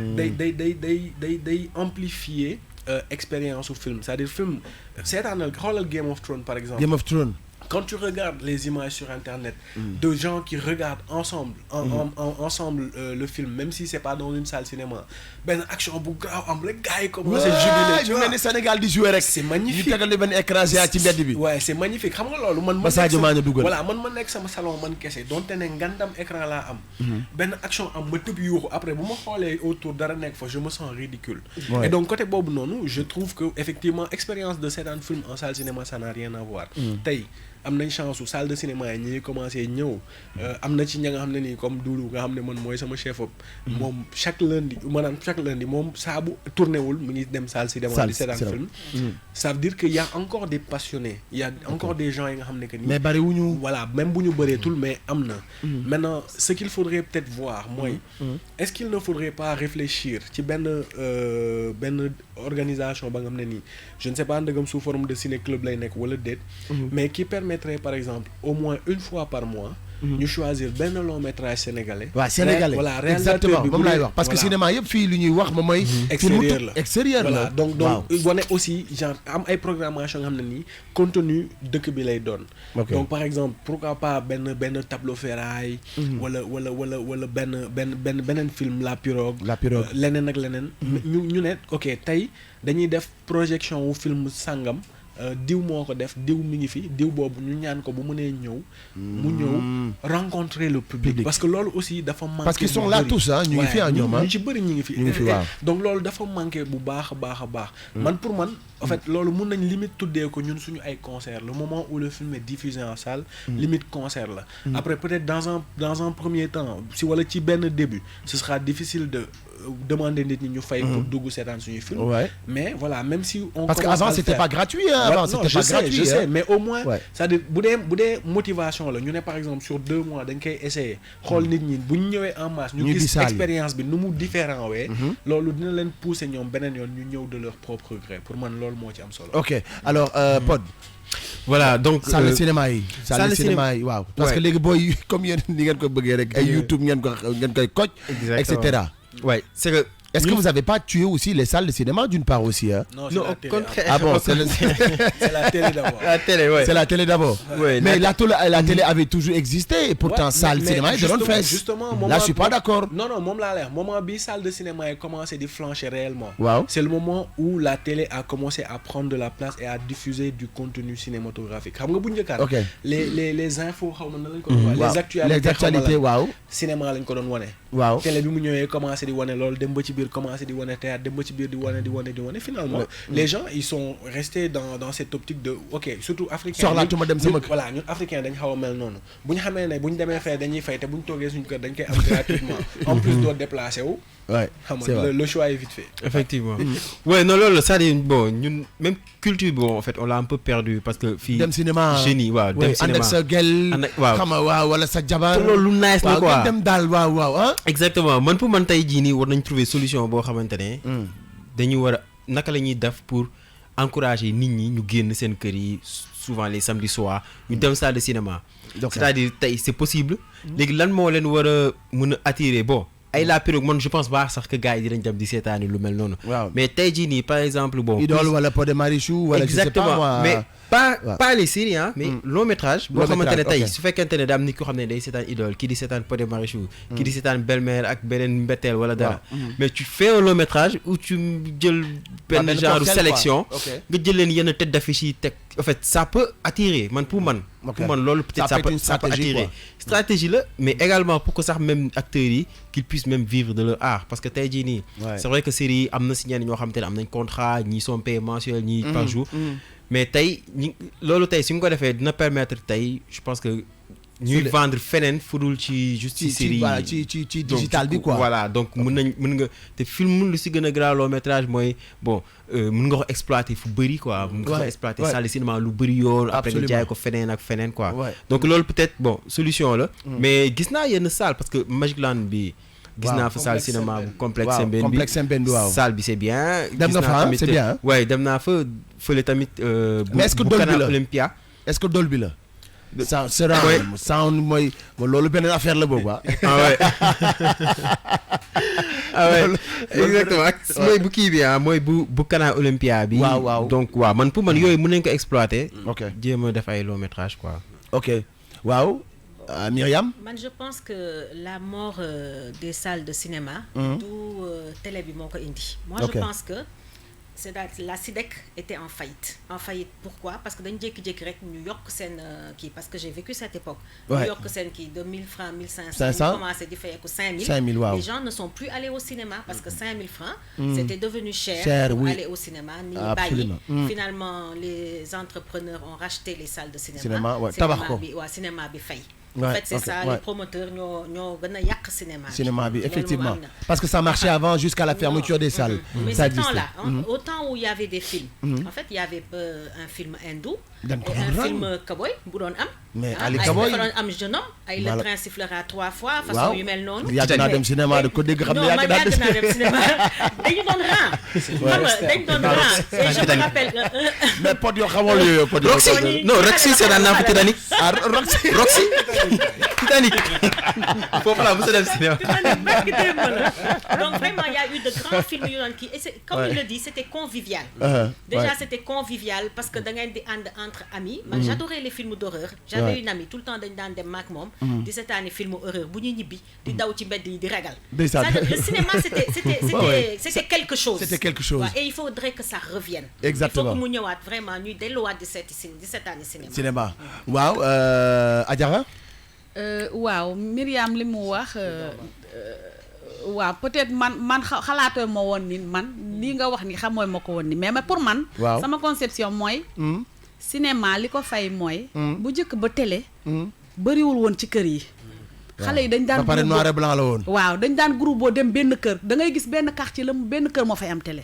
waaw ñëpp groupe boo dem seetaani foofu télé ñu dem ba guddi la télé di tàkk da ngay gis sax seen yaay yi des fois yow wool ma bu dara amee nga woo ma ñëw seetaan famille yëpp dem groupe boobu waaw yóbbante seetaani n'est-ce pas léegi ñu dem ba ci biir télé commencé di am ndànk-ndànk di commencé di tàkk par 18 heures te bu njëkk télé ci salle la doon nekk ci salle la doon nekk léegi ma nga ca néeg ba léegi waaw léegi ñu commencé muy déedéet bu njëkk télé dañ ko daan génne ci perron ba ci ëtt bi waaw kay ci ëtt bi koñ bi yëpp ñëw seetaan si ñii boot seeni doom ñii kii ñu ñëw seetaan si ñu dem ba mu daan tàkk guddi defe naa 20 heures xaw ma waaw ñu dem ba mu commencé di tàkk ay 18 heures xam nga léegi ñu dem ba mu commencé di tàkk midi waaw midi télé tàkk RTS rek moo fi am dëgg la léegi nag tàkk boobu phénomène la woon waaw léegi kër yi commencé télé yi di bëri parce que man sama yaay amatrice su cinéma la woon ak sama yaay ak sama pap bëri na ci morom bu añ jotee bu ñu añee ba pare rek dañuy daw dem seetaani Rivoli Rufisque ñëpp xam nañ ko film indo dem comme bu ñu ñëwee commencé expliquer yow jeune homme bi nii kii di expliquer kii si expliquer léegi nag bu télé commencé di tàkk midi amatuñu temps wu dem cinéma absolument dañuy toog ci kër ga di seetaan mais je vais te raconter une anecdote boo xam ne ci ñoom laa ko doon dégg. waaw très rapidement. waaw ñu ne benn jour dañu toog di seetaan cinéma ci guddi gi léegi ñuy toog di seetaan ba si yàgg rek am kuy dóor jeune homme ba si yàgg rek jeune homme bi commencé di fayu rek waa jóg taxaw na bu kenn àtte.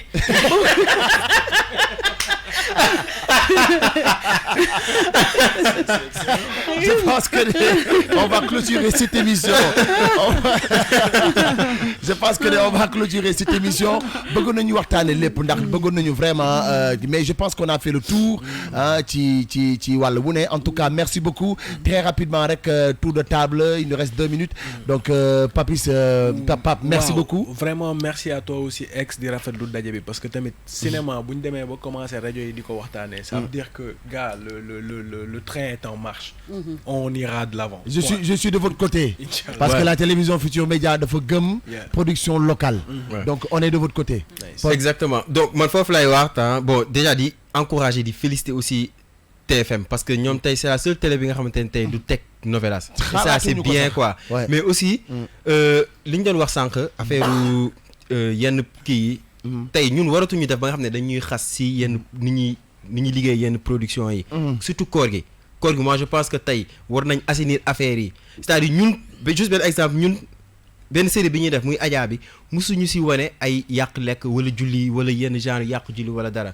c'est-à-dire yooyu tey ñun producteurs yi ñun les scénaristes ñoo war a xoolaat tamit li ñuy bind ba nga xam te ne nit su ñëwee dañu critiquer sax duñ ko may fenn fu mu ñu critiquer quoi. super voilà donc Myriam. Enfin, moi, je vous remercie et j'ai appris beaucoup de choses grâce au réalisateur. Ouais, on a beaucoup appris. Comme novice là dans le truc, donc il m'a beaucoup appris. Il m'a beaucoup appris. Et effectivement, ça fait plaisir que Taïd nous aussi waxu série ça nous permet de nous exprimer. Absolument. Bon, ben dossier rek lañ ben monde bu gaay xamuloon la quoi le cinéma ouais. Boo xam ne bëggoon naa ñu laal ko. Mooy ne que il faut que l'État vraiment y mette du sien. Non, boobu dañ ciy ñëw. Non, boobu dañ ciy ñëw. État bi dugg ci. boobu lu ma denc la boobu benn lumb la bu ma denc boo xamante ne dañu koy waxtaanee ñu toogaat fi ñun fii gën ko yaatal boobaa nañu dalal fii soit le ministre wala benn chef de kiyam wala ku mënti doon ñu waxtaanee problème booba boobu mooy problème bi rek moom mooy qu'on pose des problèmes léegi deuxième bi mooy solution bi et on va aller vers ça merci beaucoup waaw man damay wax ni salle de cinéma yi jarul ñuy ragal dañuy ubbi par force dañuy ubbi parce que nag industrie cinématographie si Sénégal day dox te ci kanam la jëm kon bu kenn tiit de salle yi day ubbeeku gars yi dañuy tourner dañuy seetaan dañuy jouer waaw inchallah voilà merci beaucoup jërëjëf donc mu nekkoon seen émission voilà le grand débat comme tous les vendredis de 21h à minuit rek ñu waxtaane les problématiques de l'art dans toute sa diversité en tout cas on le remercie ñoom ñëpp ku ci nekk rek ñu bàyyi seen ité ñëw donc ñu waxtaane tey li nga xamante ne moom moo nekkoon les problématiques donc du cinéma dalaloon fii ki nga xamante ne mooy Pape Seck dem jàngi ci école réalisateur yu gën a mag ci Maroc nga xamante ne réalisateur yu gën a mag aussi ci àdduna bi jot na jëflanteeg ñoom man mii bokk naa ci ñi nga xamante ne moo ñu dalal ba donc Adjara Fall moom it defe naa ne ràññi ngeen ko bu baax ci wàllu cinéma moom it macha allah comme wax moom dafa ne novice la mais gars yi miin nañu ko donc c'est fini bokk na ci paysage bi en tout cas merci donc actrice et dégg ngeen ñaari casquette yu mu waxee ki nga xamante ne nag moom mooy donc Adjara donc moom laa bëggoon autant pour moi donc j'ai confondu les casquettes donc Adjara pour moi gis ngeen ko donc de la scène Sorano ci biir at nu muy défendre nu muy ñaaxaate jeunes yi pour la formation ce qui est très bien d'autant plus que ça am na le casting sauvage bi nga xamante ne ci wàllu cinéma am na xamuñu ko woon donc je pense que ne ce soir on va dormir moins bête parce qu'on a l'habitude de juger naan gars yi mais ku leen xar mu daggee rek ñu jël donc xamuñoon ne loolu am na en tout cas merci donc Pape bi ñu ko réaliser bi ñu ko xamalee donc Adjara yooyu merci ci déplacement bi gis nañu tamit taxawaay bi loolu yëpp